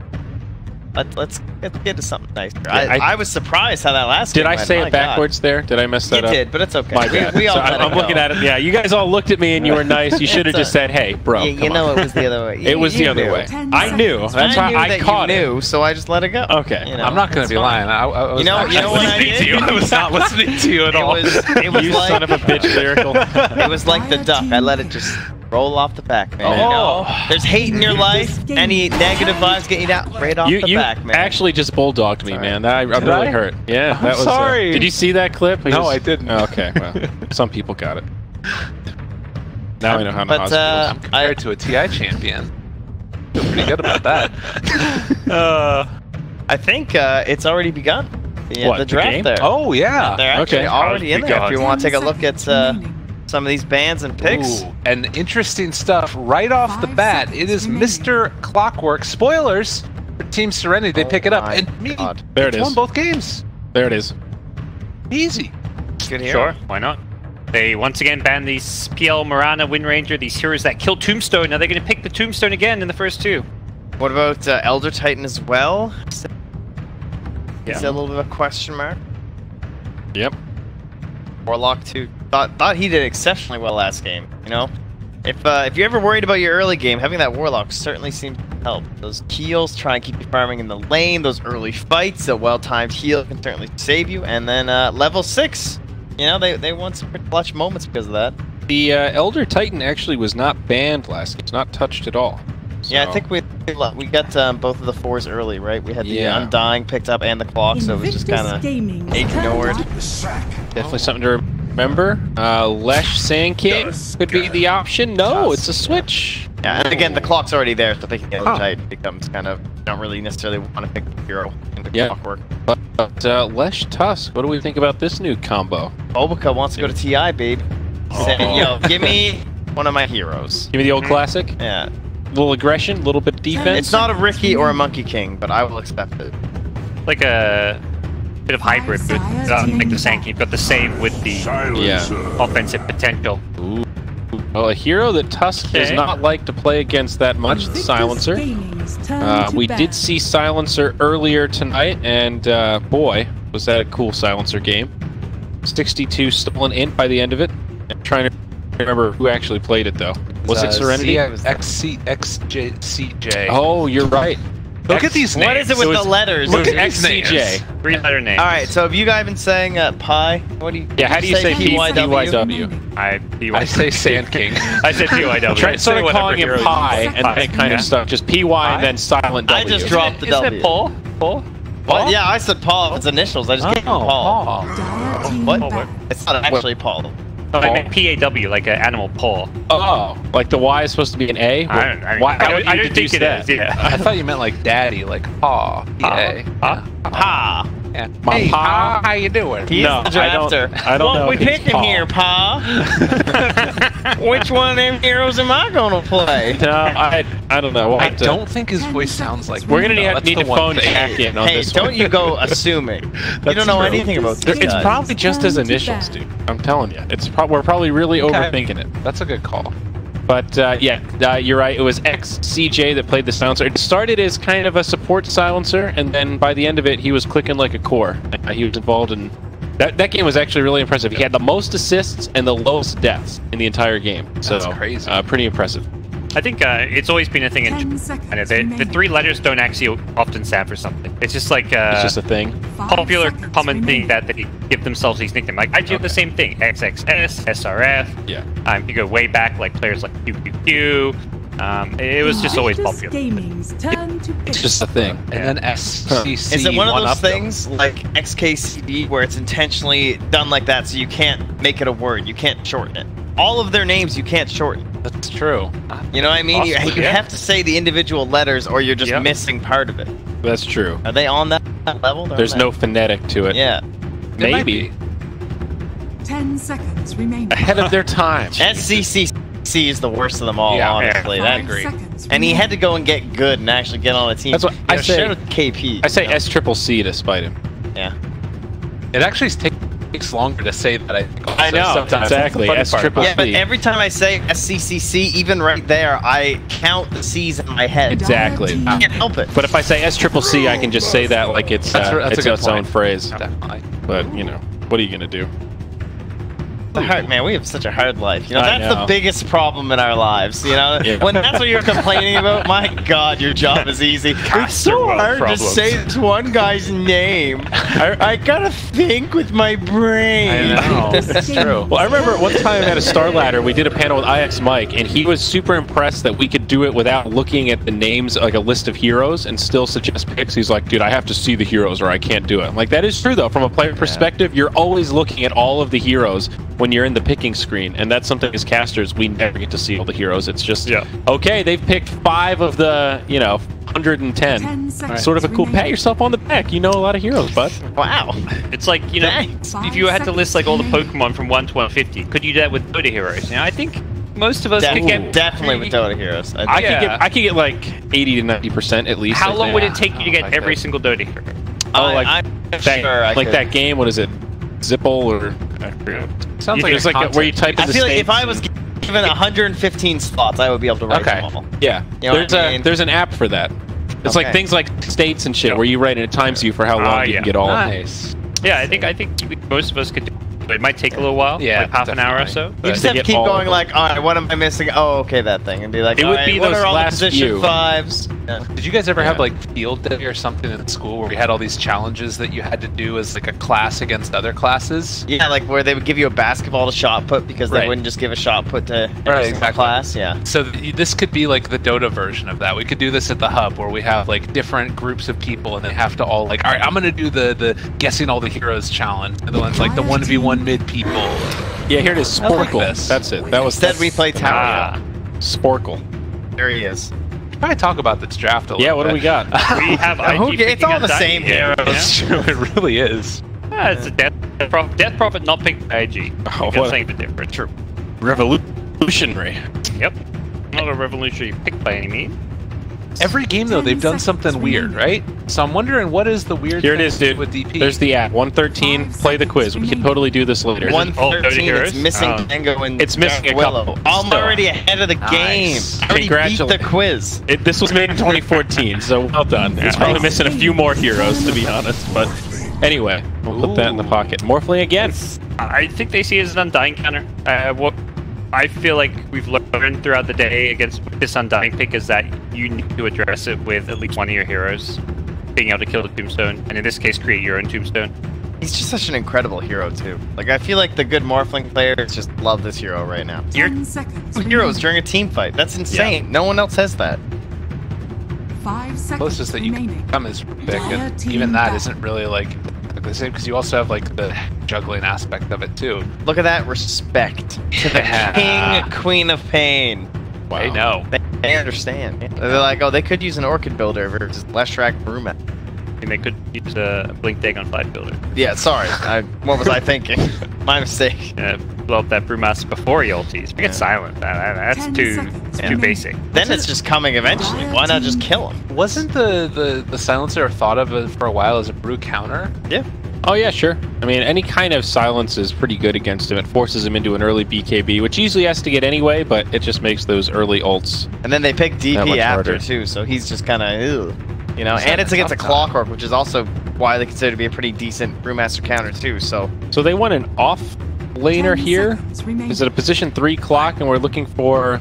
Could be anything. Another That's probably support? we've seen in multiple lanes. Blocks. This is a Invictus tough call to Gamers. pick, or a pick. Yeah, tough pick to call. It's a Pugna of all Okay. heroes. And again, it's Serenity. They like these like tricore lineups. They don't pick traditional offlaners. Okay. hard to fight into early if they want to do like some really heavy pusher now that's last for them. You know, like that DK or something. They feel a little squishy on the side of Serenity. I mean, they'll scale well, but Clockwork is kind of their big tanky frontliner. But it's also like how much actual damage is there on IG side to take advantage of that. This last pick, It's a Luna. kind of changes it. That's some pretty good 5-man. They've got the right clicks this time. Less Schmidt against Clockwork sounds scary to me. I think this plays around the Undying better than what they had last game. Anyone else agree I with would that? agree, yeah. The Brewmaster, the team fight, it forces these towers. I think the big problem last game was they never got going. They lost the early game really hard. This game, they just picked stronger lanes. Like Brewmaster, Tusk, Luna, Undying, all these heroes kind of enable each other, and then you throw a Leshrac on top of that. The way I see it, though, is like when Luna's at her peak, will the rest of the team be ready? Like, when the rest of the team peaks, where's Luna at that point? I feel like she's not quite ready. Possibly. Personally. I think it kind of depends like, on... She still wants a little more farm at that moment. And they have to face a Luna. Morphling. And then when I look at Team Serenity, I'm like, are they ready for, like, let's say they try and bring Luna in like a bit too early, maybe before she has like a bunch of items and stuff. I feel like Serenity are in a decent spot during those engagements that they wanted to like push this to a faster game. So I see it getting delayed out a little bit, and then Morph having no time. Are they actually going to be able to shut down the Morphling? Are they really going to be able to pressure him enough that it doesn't feel like he just outscales this whole game? I'm not convinced. He doesn't have the Warlock this time. That's a pretty big deal. Yep. Yeah. Up against Drunken Haze can be kind of annoying, but true. I don't think Brewmaster Tusk is the scariest of dual lanes, but it's not going to be as easy as last game. Okay. Well, what do we think, boys? Predictions? We've got odds. They're pretty close, so not much help. I like the old Morphlings. I think we have to go for Serenity. You think Serenity's going to TI? I think they're going to ruin my compendium. As much I'd love to disagree with you. I think I'm in the Serenity camp too. But certainly, it should be a good game. I think it can go either way. What do you guys think? I'm genuinely curious. I'm going Serenity. Are we split? Or are we all in agreement? I'm leaning slightly Serenity. I think the momentum, they just looked so good last game with the Morphling. They've just played so fast-paced. And I just, that feeling in my gut. Okay. There we go. Thank you so much. Our wonderful, wonderful panel. And we are going to hop into this one. Again, one game going to TI. Is it IG? Is it Team Serenity? The next, what do you want to say time-wise? 20 to an hour will tell us that? Oh, yeah, we've seen a 75-minute game today already in China, so who knows? 2 hours, let's go. Hey. We want to see a sunrise here while we're casting some Dota. We don't get the curtains in. Yeah, there's curtains there. Maybe we'll have to open them up. But should be a good one. It's so hard to predict these games, Serenity, because they run such unconventional drafts. They're not picking like a traditional offlaner. They've had Xingqiu play a 3-position Queen Pain. They've had him play at Pugna here, and last game he was the what was he on that? He was on the weird hero. The Lesh, but he did the weird Lesh, that's right. Yeah, he went a Bloodstone Lesh, which is standard and all, but he's playing like the 3-position. So he also went like Aquila Buckler with it too, which was the other cool part of it. Kinds of fun, quirky stuff coming out of this team. But it's ZZZ on Morphling you've got to look out for this game. He's the guy you want to shut down if you're IG. He's the guy that ruined your game number 2. And once again, he's going to have Stone at his disposal to steal. Difference from IG is it looks like they're going to full-on tri-lane him this game around to try and give him a much rougher start. This is an okay idea. I still worry because it feels like you're jeopardizing perhaps your other 2 lanes if you're not careful. They really want to get this kill at level 1. They know he's going to be switching over to Agiform, but they might have just walked with Envision. They do see the Luna now, so it's just going to be pressure. He instantly gets them straight back up. We'll not be getting any last hits here. They're going to be able to get majority of these last hits and denied. Problem is the range creep on the Dire side did die, so this wave is going to push out and get to the Morphling's tower. Going to Radiant Lifting. That's going to push this out even more. I think they actually want to build up this double creep wave, and then they're going to go for like some kind of a tower dive. Problem is, Clockwork already showing up here. Tri-lane versus tri-lane. Let's go. Arcane Curse against 3 heroes, also very good. It does feel like this is going to be a fun little 3v3 battle. Decay, fantastic in Tri-v-Tri. Arcane Curse, fantastic. Cog's very good. So is Luna Blessing. This is like 2 very strong tri-lanes. Only the Morphling is like the weak tri-lane hero here. This is going to be scary. And again, maybe he can bait things out as well by switching over Strength Form, but it's really hard to do that early on. It's such a slow movement over to the side. They're getting a good amount of denies. And Cogs. 24 strength stolen for Undying, but he can't really get in to take advantage of this 100 plus right-click damage. It is helping him get denies, but now the things settling down here. No full-on aggression just yet from the dude. I really like the decision Paw head on up here. I'm going to call him. And just try and see if you can maybe get a pull off as well. Would be nifty. They can make it happen. In the meantime, IG going to go over and contest almost immediately. Yeah, this is what you want to do in these 3v3-esque lanes is get pulls going. The Boca with a ward here sees it happening and wants to contest it. Oh, nice play there with the shards to block it off. And in the meantime, Q is just going to punch away at the Morphling here. That's a great play. You know that their goal in a tri-lane versus tri-lane is going to be to deny you farm and XP by pulling. If you can stop that from happening, you're in a great position. And Morphling not getting any farm as a result. Other lanes also? That's pretty uninteresting so far as like no major crazy things happening there. Death Prophet versus Lash, Lash having a slight advantage with Harass and last hits. Pugna having a slight advantage bottom against the Brewmaster. We'll see how things develop there. I don't think we'll see any...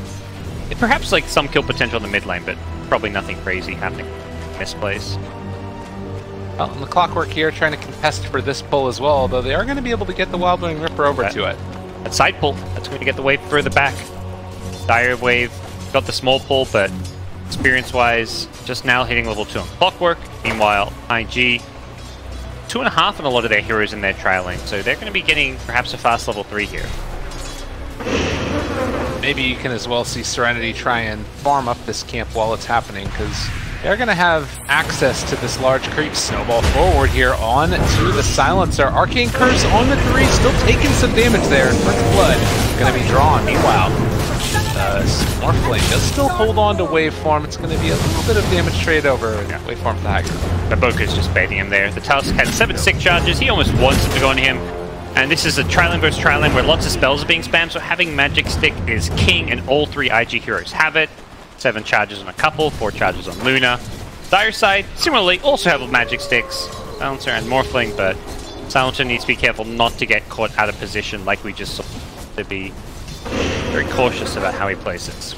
Good word placed down here as well by Serenity. There was the other one that we talked about earlier from the Radiant, as they are going to find the Shard. This does have the Waveform to get away. Be able to farm underneath the tower most likely, but this is going to help them obtain vision of any pulls or anything. Gonna get some TS on the tower. Side pull not going to happen just yet, which is good news. What happens with these 5-minute runes? Imagine both top runes should go the way of IG, but bottom bounty runes could be tested though. Bobica. A little bit of a pickle here is going to get a Cog's pushback onto 2 and just walk away from him, but Snowball to chase forward. They are going to be able to find that kill on to the Clockwork. Nicely done, aggressive, getting pretty scary. He has his boots with Ring of Aquila. There's the bounty rune. It's going to be 4 going their way.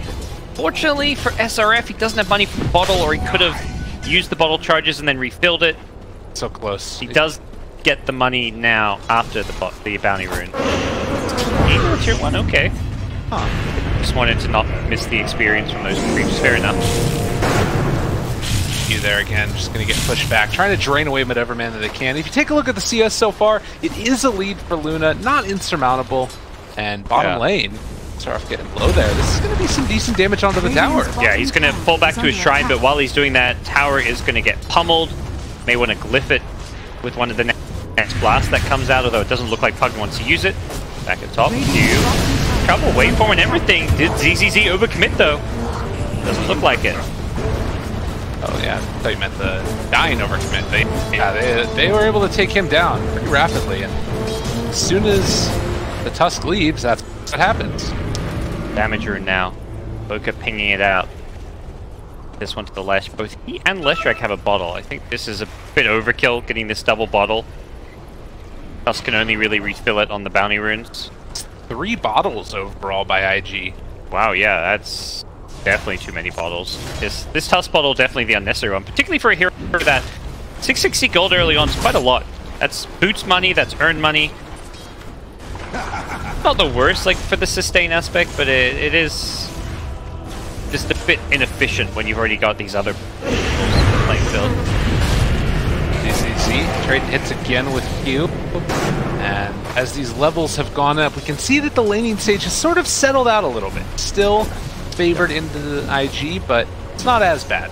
No, it's not as bad as it initially looked. Once Serenity got some pulls going up top, they kind of stabilized things. They're always constantly on the back foot, but as long as they're getting some Morphling farm and he's not stuck on like 5 CS or something here, you're feeling okay. And Morphling 25 CS behind the Luna, but not too far behind the Luna that you're too worried. Oh, down bottom, here comes Luna. This is a good rotation, but you also trying to run. Does end up popping the split for this even. That seems a little excessive. Yeah, that was honestly not needed, but well, making sure they get the tower tonight. I love that rotation progression. It was just so good knowing that he needed to get there to stop the tower from going down, and also it's a big kill to get. Pugna's having a free farm lane. He's about to push a tower. Go and stop that from happening. Are they going to take top here as well? They've got Exorcism. Oh no, they're not going to go for it. They want to defend mid. Or cancel?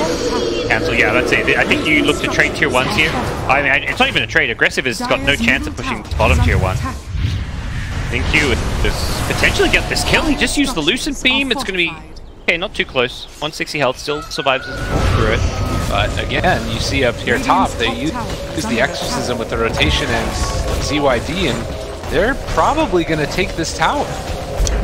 Very quickly, Exorcism with a healthy duration left, and we'll see if we get the last hit. No denies coming in. Morphling even gained the last hit. Perfect outcome for Team Serenity.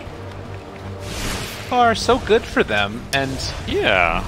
Is this, I mean, last game it was very clear. Morphling gets farmed, game is over. Do you feel like it's that same type of situation as we see down bottom? Yet again, they found Aggressive and running away. They do have another blast there. They're going to be able to fight. Not quite on the mark for Aggressive, and he does reveal himself with that close there. To level 6. Oh! They turn it around instead, trying to take down the Tusk. This Pugna is a menace. He doesn't get any kills there, but he just 1v2s, forces 2 heroes to TP Fountain. He's going to be very happy with that outcome. The raindrops is helping give him that extra survivability. He is causing problems. This just seems like his playstyle. Go into these side lanes completely alone and just push it and push it and really push it to the limit. And he creates so much space for his team while getting a lot of farm for himself. Relying upon his outplays, and if you look at a mana pool, it's almost like he doesn't need to go back to base. 1,300 at this point, taking the Magic Wand, he's got the Robe of the Magi, Arcane Boots, gonna go for an Aether Lens on top of that. Gonna be tricky to deal with this game. The jungle? He's trying to go on a little warding mission, runs into 2 heroes. Unfortunate. Perhaps a value smoke there just to get those wards down, but ultimately not gonna be too big of a debt. Does happen around the bounty rune. Run into more there. Irritation coming in. They not gonna be able to contest the bottom rune. Throw out one more arcane good measure there, and head back now to their respective locations on the map. I like seeing this Q getting a little bit of alone time as an Undying, although again, it is a hero that sometimes falls off a little bit. But the thing I was wondering is that last game was very clear. Morphling gets farmed, game over. This game, you feel like it's clear cut? Not that simple, but it is obviously if Morphling has a good game, he is going to be able to outcarry the Luna, I would say.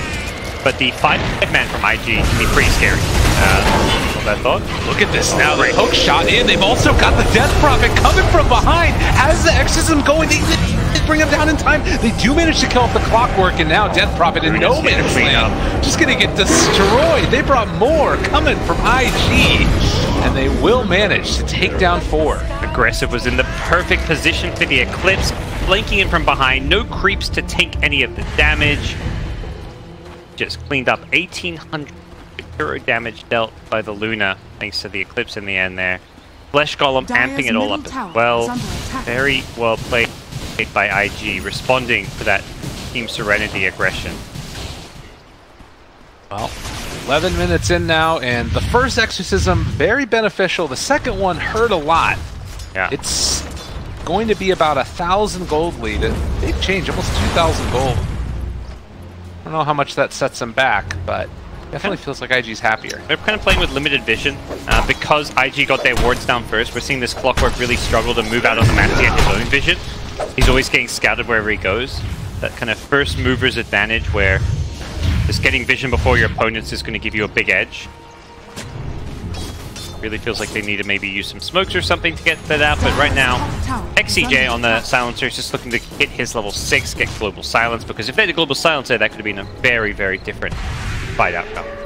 Yeah, and again, just like feeling as if that Invis was almost a bait at a certain way. Bottom tower is under Good position they felt like they had. The hook shot was able to connect there onto the Tusk, and Bobica as level 6 will find himself a snowball if he wants. There's the snowball after the fact, runs into the Pugna, but that's just going to pull him deeper into the -2 territory. Yep. If you come back, Nice hook shot, denying the haste and getting the kill for the team.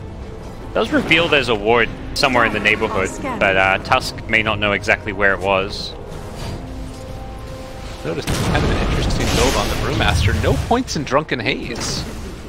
Okay, I've seen this a few times here and there. It feels a little bit unusual, but he was 1v1 against Pugna, so kind of makes sense.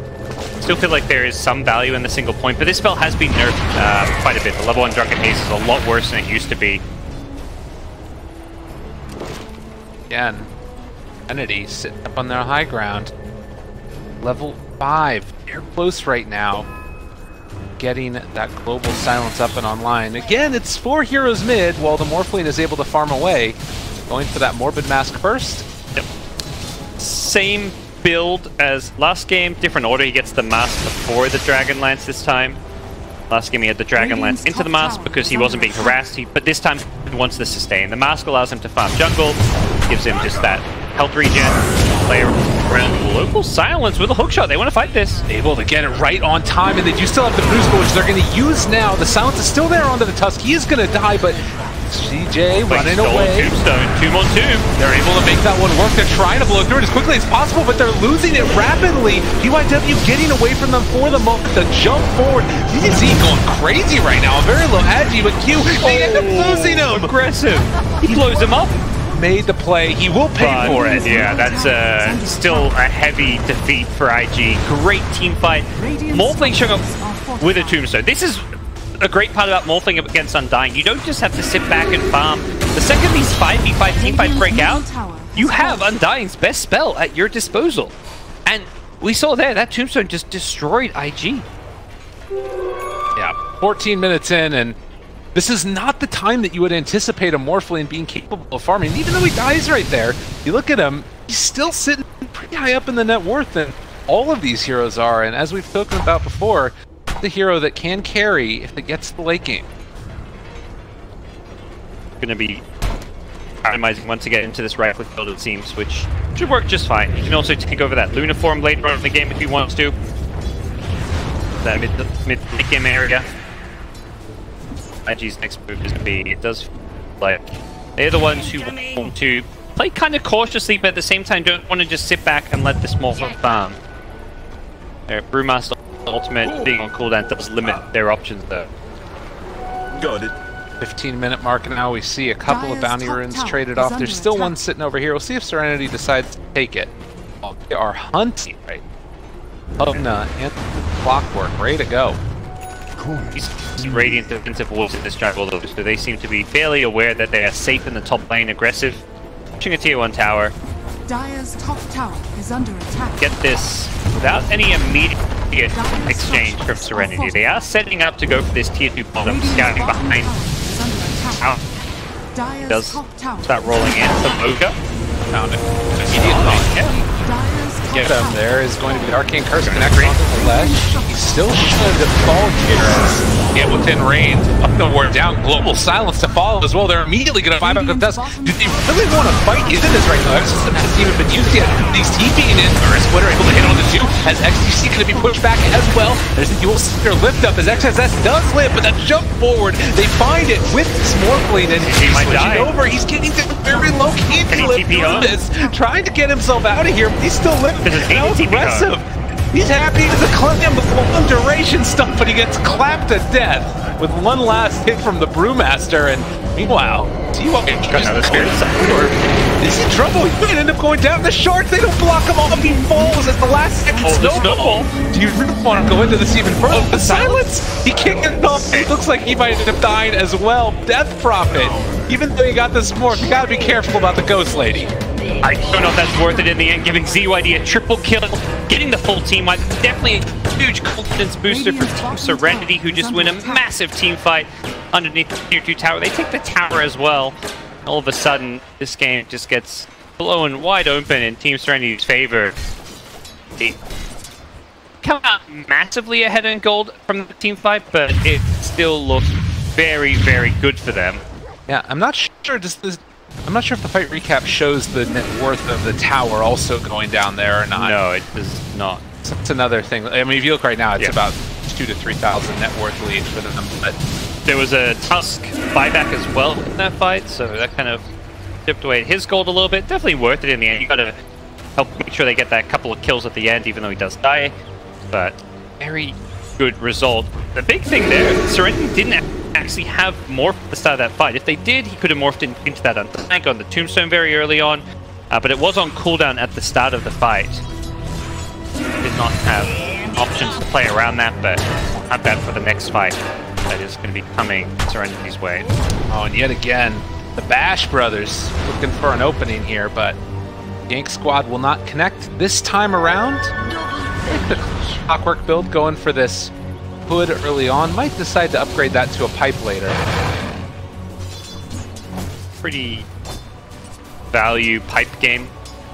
It's Leshrac as well as the Luna Eclipse. I feel like it's a good idea. I think it's also just because, like, you have this Pugna that wants to go for damage. You need somebody else to pick that up in this game. Although it looks like he's going to be going now. But a hook shot at mid, but it didn't land.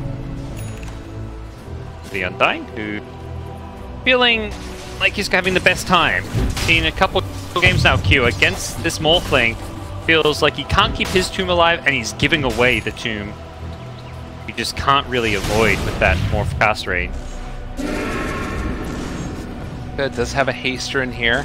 Since picking up the triple kill, ZYD now going back for the BKB after Yule's Scepter, and already has the Ogre Axe. A game of BKBs for both sides. Leshrac, Luna, Brew, the 3 Radiant Cores have it queued up on the Dire side. Morphling even has it queued up after his Yasha, so Radiant needing it entirely because of the silence of Pugna. Very annoying heroes to verse if you don't have a BKB. The Dire side is magic damage all over the place, so these BKBs are just going to allow you to hold your ground. So the question kind of becomes who gets the better of these BKBs? If everyone's popping BKBs, who does damage through BKBs, who has disable through it? And it does feel like Morphling is going to be the scariest hero in these BKB battles because of this right-click build. Now the call comes out to head through the jungle. Meanwhile, you have BKB who's moving down the mid lane. They could try to connect together after possibly finding a pick-off. Push for this tier 2 tower. Again, a very strong teamfight lineup. Dire Observer doesn't quite scout the Undying. Considering a smoke of their own, this just feels like a timing where they do not want to fight. Well, Clockwork was going for that high ground ward, but his smoke popped there, so forced to back off. And you see the Radiant Vision right now. They don't see much in this area, but they do see that nobody is coming up top to defend against ZRF. They're playing it as safe as can be right now. SRF just keeping this lane pushed out. I like what he's doing here. He is going to have to TP back now. It looks like he doesn't feel safe there anymore, and also feels like his team may need him for this mid-fight. But tier 2 tower already going down. Nothing IG can do about that. I really like this ward that was placed by the Lash as well. It spotted a couple of heroes in the area, so they know they're over there. Baboka snipes it. Give it the punch. We'll see next Exorcism used for Roshan. If Radiant are going to hide in their base, this is a time where they're pretty weak without their BKBs. Luna's 1k gold away. If you can get a Roche before BKBs come online for IG, you should be the stronger of the two teams. Global Silence is just going to go uncountered, but perhaps Team Serenity are just feeling a little bit hesitant as they do find aggressive in the jungle. This is a really scary time. They don't have Flare as they're going to look over to the side, but aggressive, hiding away. Finds him. They got him here as well. The pings come out. They've got vision. The global is there, and immediately this Luna is going to die. They're looking for more as well. Chasing down another XSS. Nowhere left to go. He's gone. 3 dead. No buyback. Let's go, Roche, baby. That was just a perfect play. They may even just go down the mid lane. They've already got this lane pushed out very far, and without buybacks, that could just be a lane of racks. These heroes do not defend at all. They can perhaps delay. If SRF wants to throw a Primal Split, he can delay the push, but then he won't have Primal Split. What? They used the glyph. Okay, I mean, it delayed the creep wave, but I don't think that's sufficient. This is a little bit crumbling. rough. This building is gone in an instant. And This melee Rex is gone. all right, Serenity making it happen early on, 22 minutes, and they want to go to TI. Chasing forward, it's a lot of damage out there right at the start. They switch over, taking Undying, but it's the lift up already. The Brewmaster split has him up in the air. Didn't get the Tombstone down either. Can they kill any of these heroes off his Clockwork in a little bit of a scary spot? They jump forward and do take down that Morphling. Oh, a bit overzealous there. Definitely, they had the same wrong idea as me. That melee Rex was not gone. Respawning just in time with the Brew split to start the fight off. Luna aggressive, able to clean up a few kills there. Brewmaster did a lot of damage in that one, and well, without the exorcism, we saw melee Rex kept alive at about 400 health. They could have like thrown all their bodies, and I think they would have gotten the melee Rex, but I don't actually think that's worth it in the end there. The Death Prophet and the Pugna could have just gone in, thrown another blast or two, but instead they're going to fight now. Yeah, no Eclipse, no Brew split. It's time to go back in. Did they just run down mid again? They might. Morphling's back in 10 seconds time. Can they go? They're pinging it. They're like, this melee Rex is low. They have no ults. Let's go, boys. They've got Pugna. All right, you take us once, we're going to go at you again. No Eclipse, no Brew split. You said it. And that was what ruined them last time. It wasn't really just the heroes respawning. It's the fact they had those big ultis. And yeah, with a high ground ward, this push feels very safe and secure. Radiant Sentry's just out of range. And here we go. They don't have any way to defend against this right now, as they're just going to walk forward, and this is the type of Dota we like to see. The lift up 1-1 as they are going to take that Undying already right in the front. As 12 seconds until morph, and that's when the Tombstone's going to go the other way, but like Serenity don't really care about a range Rex. They're happy to back off. Now could be Roche time, but at the same time, you just took a lane of Rex. Yeah, may as well. It's a range Rex. Denied his Rex. I mean, I guess, like you said, it doesn't really matter that much. You just don't see it that often. No, not at all. But we'll see them fall back to farm. Radiant team doesn't really threaten Roche that well. Luna does okay at it, but it feels like they need to win a fight before they can go to the Roche pit. Yeah. Clips back up in 20 for sure. But 5,000 net worth lead up, and Invictus Gaming are going to have this storm their side. Both teams have smoked up. Are they going to go on Luna? Luna is bait here. She just gets her BKB on the courier. They weren't ready for that. The hook shot back in. They have the global though, so she can't get the Eclipse off. And meanwhile, SRF jumps forward. He wants to get the split off. It's there as well if they want to go for it, as they're starting to take down this Clockwork. Need to run away, but he is done. Tusk's just got a Shadow Blade, so they've got no detection for him. Exorcism was used, and it doesn't feel like they're going to get much out of it. That BKB courier delivery, it was such a good bait from IG. They had everyone behind the Luna, and even the Luna, you think, okay, sure, Luna's baiting, but we can kill her, right? Really quickly. She has no BKB. Wait a second. This, right as they jump, that courier drops a BKB into Luna's inventory, and that wins IG a fight. Oh, and IG right now, this is so smart from them. If somebody comes over to this shrine hoping to defend against the Roche play that they think might be happening, they could blow them up, although it looks like nobody is going to make that TP rotation, and possibly a little bit of a wasted buyback there. This is a pretty sneaky Shadowblade pickup from Bavoka. Very unconventional Tusk build, first item Shadowblade, but this is a way to hunt down Morphling. You Shadowblade in, you punch him, you snowball, and you can actually chain stun him where he can't morph strength. And we could see it come into play, but Dire Sentry Ward is going to see him swinging in. Yeah, has vision of him right there. The pings come out. Now they know. They try out. Hiding behind the tree and trying to bait. It's not going to happen. Like, not gonna work. Yeah, the Shadowblade's wearing off, so Bavoka knows he kind of has to back off regardless. Whether he knows there's a Sentry Ward there, hard to say. But IG may look to go for another attempt. Once again, Bavoka Shadowblading in and seeing what he can find. They're going to drop more sentries for this. They need to get back base. Look at this. This is pushing in. They don't have a creep wave. This is going to be a thorn in their side the rest of the game. Yeah, that's where losing a Rax this early on is very, very pesky. It's okay for like another minute or so maybe now. They've got a couple buildings that may draw some of the aggro, but it's pesky. Luna shows there, and now Serenity know we can head out. We can either farm up or possibly push out the other lanes as well. Need to keep making sure they stay near this Roche, and Bavoka picks up an invis. Backs off.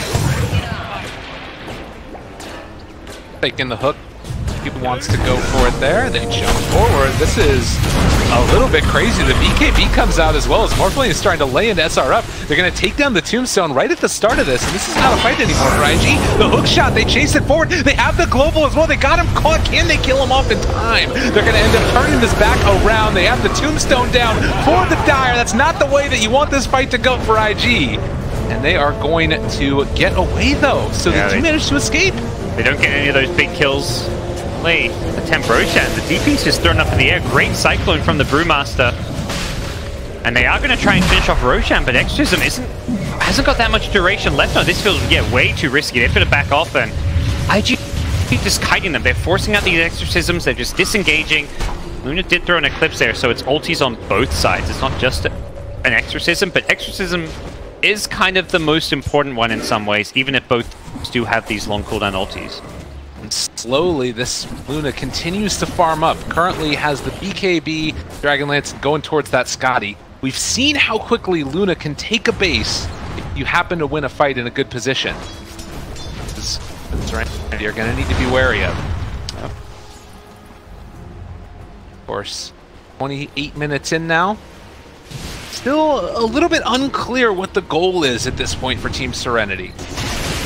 They really want this Roche. I think they're kind of conflicted between just walking into the Roche pit with Exorcism and trying to take it versus getting a kill or two and then going Roche. And they've kind of gone back and forth between the two ideas. We saw there they tried to fight before.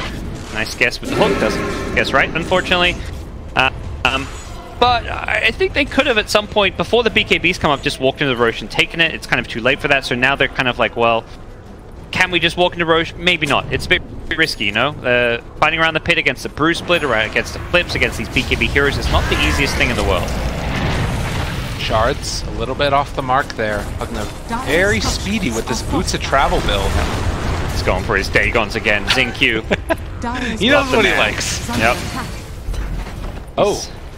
I mean, we're comparing this team to Wings with their playstyle and unique stuff. He is the Faith Bian of this team. With his unique hero pool, his unique builds, he's adding a very creative flair to Team Serenity. Bobica going to walk up here towards the top lane. They had to TP heroes back to the base to deal with the push that was coming in, but now... It's just the walk into Roche, and he just walks straight in. Which was kind of a Roche sneak, because they're showing heroes elsewhere on the map, but those heroes may not even get hunted down. Pugna's juking in the trees. Uh-oh, walks back in, though. Yeah, they spotted out the Undyne who popped his Flesh Golem. And now, they're chasing forward for this. They got eyes on him. He's going to go down.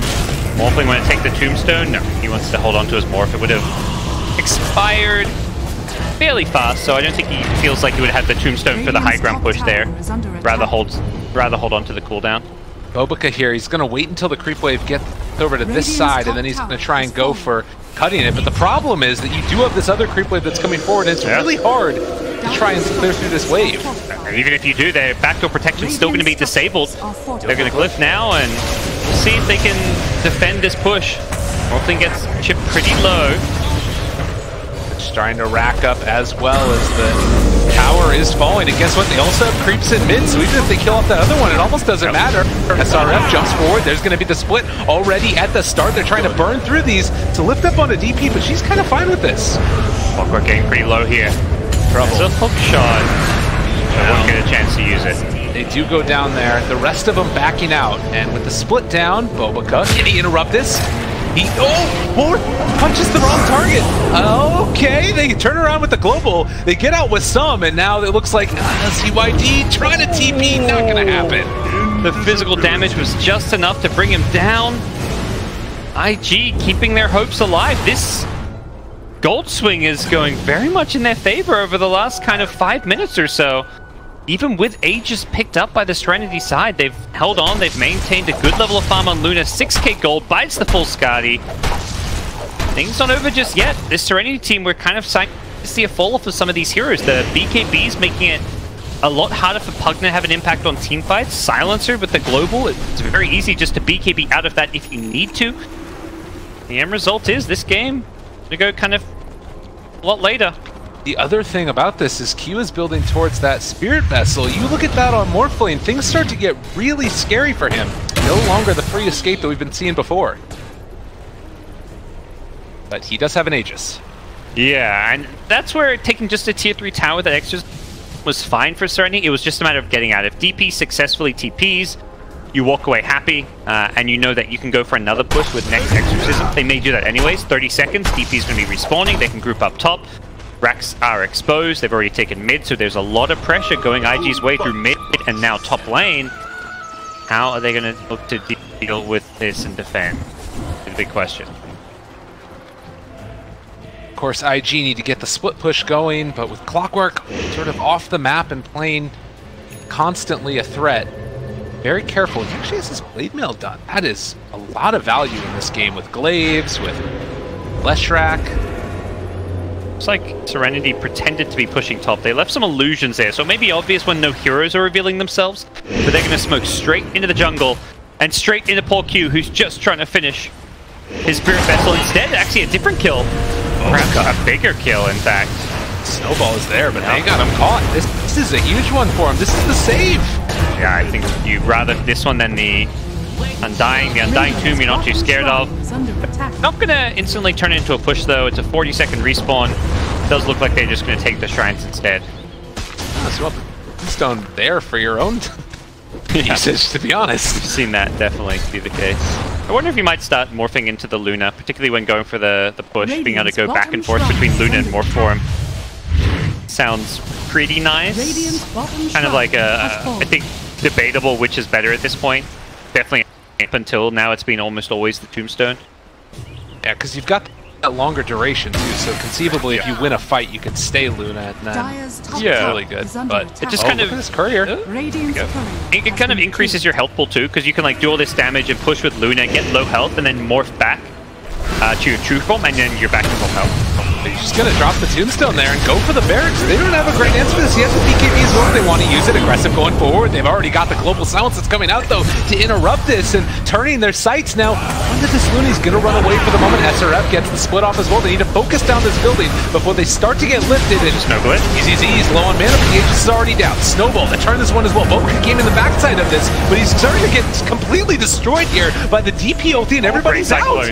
They saved the Luna with that Cyclone, but unfortunately they're just going to get out. They take the racks, they back off. Can IG chase for kills? They really want to right now. They know they're kind of weak without the Exorcism, but they just don't have that catch potential. With Tusk dead, he really is their only catch, and Tusk dies, and suddenly they are limited in options as that puts Serenity up now. 4 racks, just 2 remaining to get the Mega Creeps. That might not even be GG, I have a feeling. IG definitely a team that's going to want to hang on till the bitter end. They've got a Luna, they've got some kind of lane pushing potential even against Mega Creeps, but they're going to start losing every Bounty Rune, every Roshan. We're going to start seeing Cheese, Aegis, Refresher Shards on the dire side as this game goes on because of the multi-lane advantage. To be honest, though, you look at the buyback status right now, and on several of these key heroes, they don't have it. Morphlane just bought out for his Scotty.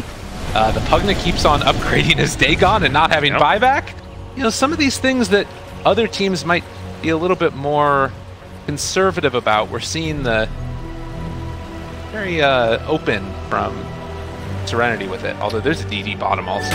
Yeah, there is. I'd like to see him buy a bottle. I think these runes are just so much more powerful when you have a bottle. You get to use them during a team fight.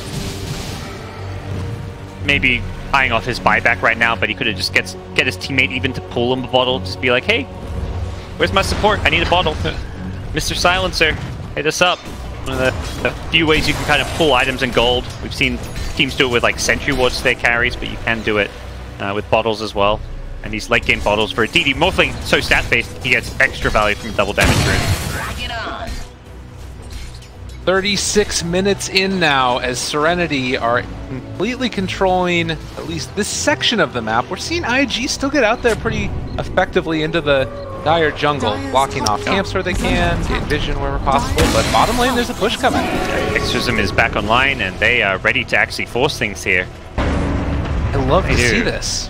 Cliff is ready this time. They're just going to start chipping away building. Looking to brute force it. There's the split that comes out right at the start, and they are going to try and force back one. Still a lot of damage onto these Brewlings. They need to be a little bit careful as... Tusk is coming in from behind. They see him though. Oh, they got eyes on him, able to isolate him and force him away right now with the rest of the heroes. So team fight kind of split off to two different sections, and Tusk still getting away. They missed that hook shot. Oh, they see him now. Snowball. He looks mighty dead. 26 in already for the silencer with Tusk dead. But Exorcism wearing off. Gonna go back to the DP. We'll see if they still go for this push. Jump forward, trying to force them out. Can they do it? The global comes out again, and now they're starting to burn through the blade mill. Aggressive is dropping incredibly low and taking them down.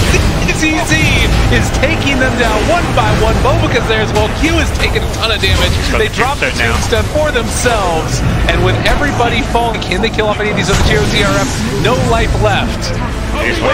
Forward, everybody's buying back. They might need to back out of here at this point as Soul Rip as well, trying to live through this. You go wait for him again in a second. This Morphling, they want the kill so badly, but it's not happening. Another decay, another turnaround. He gets forced again. A little bit of a misplay there. It looks like he is finally going to go down. Here, they finally bring him down. Tower gets down to 30 health there. Going back in when Exorcism was down, perhaps a bit overzealous, but then forced out countless buybacks. It feels like it was 4 or 5 buybacks on that Radiant side. Yeah, that was... I see 4 buybacks from the Radiant. Everyone except Undying buys back. On the Dire side, it was 2 or 3 buybacks. Pugna, as well as Silencer. Everybody loses gold. Yeah, everyone loses gold. Minus 700, minus 1200 in terms of team gold changes, but big wins for Team Serenity. The key thing is their carries both have buybacks still. Morphling isn't going to be forced to use his, but Radiant getting Roshan could amend that. Unfortunately for them, it's a long Roche respawn. No luck here as they were desperately hoping for an Aegis cheese in their hands. Without it, this game gets a whole lot more difficult because both Morph and Pugna are going to be allowed to just respawn and push things out. Morph should not need to use a buyback here at 25 seconds. His team can buy enough time for him. Drop some cogs in the lane. Even if you lose like a tier 3 tower here, it's not worth using this buyback. 15 seconds, plenty of time for Team Serenity to delay this one out, even with Glyph still in hand. You have the Exorcism still if they need to fight within their base aggressive. Going into a fortification right now. Pops a Glyph as he Mask of Madness, slow down the push. It's going down. Morphling this back up. They feel confident though. I think they just feel desperate actually. Morphling. Oh, hook shot on to 2. They got him caught. The 4-step away. The global to follow. The pony is going to go Morphling in the air though. Again, they lift him up. The Exorcism's still going though, and they're holding on. Pugna's going to be back up in 7 seconds. Importantly, the DP ult being used, so if they don't get kills in a successful team fight off this, Team Serenity will have to slow things down a bit. Loka and TP out from the trees. Both teams will disengage. Oh, long wait for him. SRF is put out here. He's dead. Yep. No escape for him as... Oh my... Of course. DD spawning as Roche. Well, they're pinging it. They should know. It's a max, pretty much a max respawn. They're just going to camp it out. I think they... It's literally on the dot for the max respawn, so they should be able to get it. Gaben wants Serenity at TI. That's what we can. Yeah, he's watching and he's like, let's input some code mid-match. Oh, Serenity lost a fight. Let's make Roche take another 2 minutes to respawn. Oh, they want to fight. Let's put a DV room right in front of the pit. Amazing play from these guys. A little bit of luck in with it as well, but I can see right here that there is still hell of a lot of skill on this team, and you love to see innovation. That's the biggest thing. Absolutely. I mean, DD or not, that Roche was theirs for the taking. There was never going to be a counterplay available. The DC comes out. Cheese on the Death Prophet. Looking very hard for IG to defend their last lane of racks now. Their Glyph is still up, I believe. They didn't use it during that last fight, but even so, they've got to find some way to actually win this fight, and that is the real tricky thing here. I gotta say that, again, you know, we've seen a lot of Dota in the past couple of days here, and one of the things that we've noticed more and more often is teams unwilling to go high ground without buybacks and without Aegis. Serenity did all of those that last time. Yep. And that is really cool to see, particularly with the lineup that you would argue would scale later. So yeah, they were happy just to keep the momentum going and use Exorcism whenever it's up. I feel like a sign of a good team that knows how to play around Death Prophet is a team that's using, you know, 6, 7, 8 ultis in the first 30 minutes. There are so many teams that just wait for that perfect moment and, you know, wait. It's like, it's always this like discussion like, oh no, let's not go push it, I want to finish this item. No, this team, Serenity's, just anytime DP ult's up, they're finding a fight, they're finding a tower. They're very proactive with everything they do. 40 minutes in. Go straight through the mid lane, creeps are in base. Building is gone. There's no Brewmaster, that just makes this all the more harder. Very long respawn because of the buyback as well. It's just many mega creeps. So hard to deal with, and as you mentioned, they might not necessarily GG out after that. They're going to play through to the bitter end. That is a dead zombie man, as the second tombstone is going to fall. They chase for more Dagon there onto the left track. They're trying to isolate and kill off this Pugna, but the bigger fish to fry are there, is that is a dead Luna. No buyback. Pack your coat, Serenity. You're going to Canada. Holy cow, this team coming out of nowhere, the open qualifiers.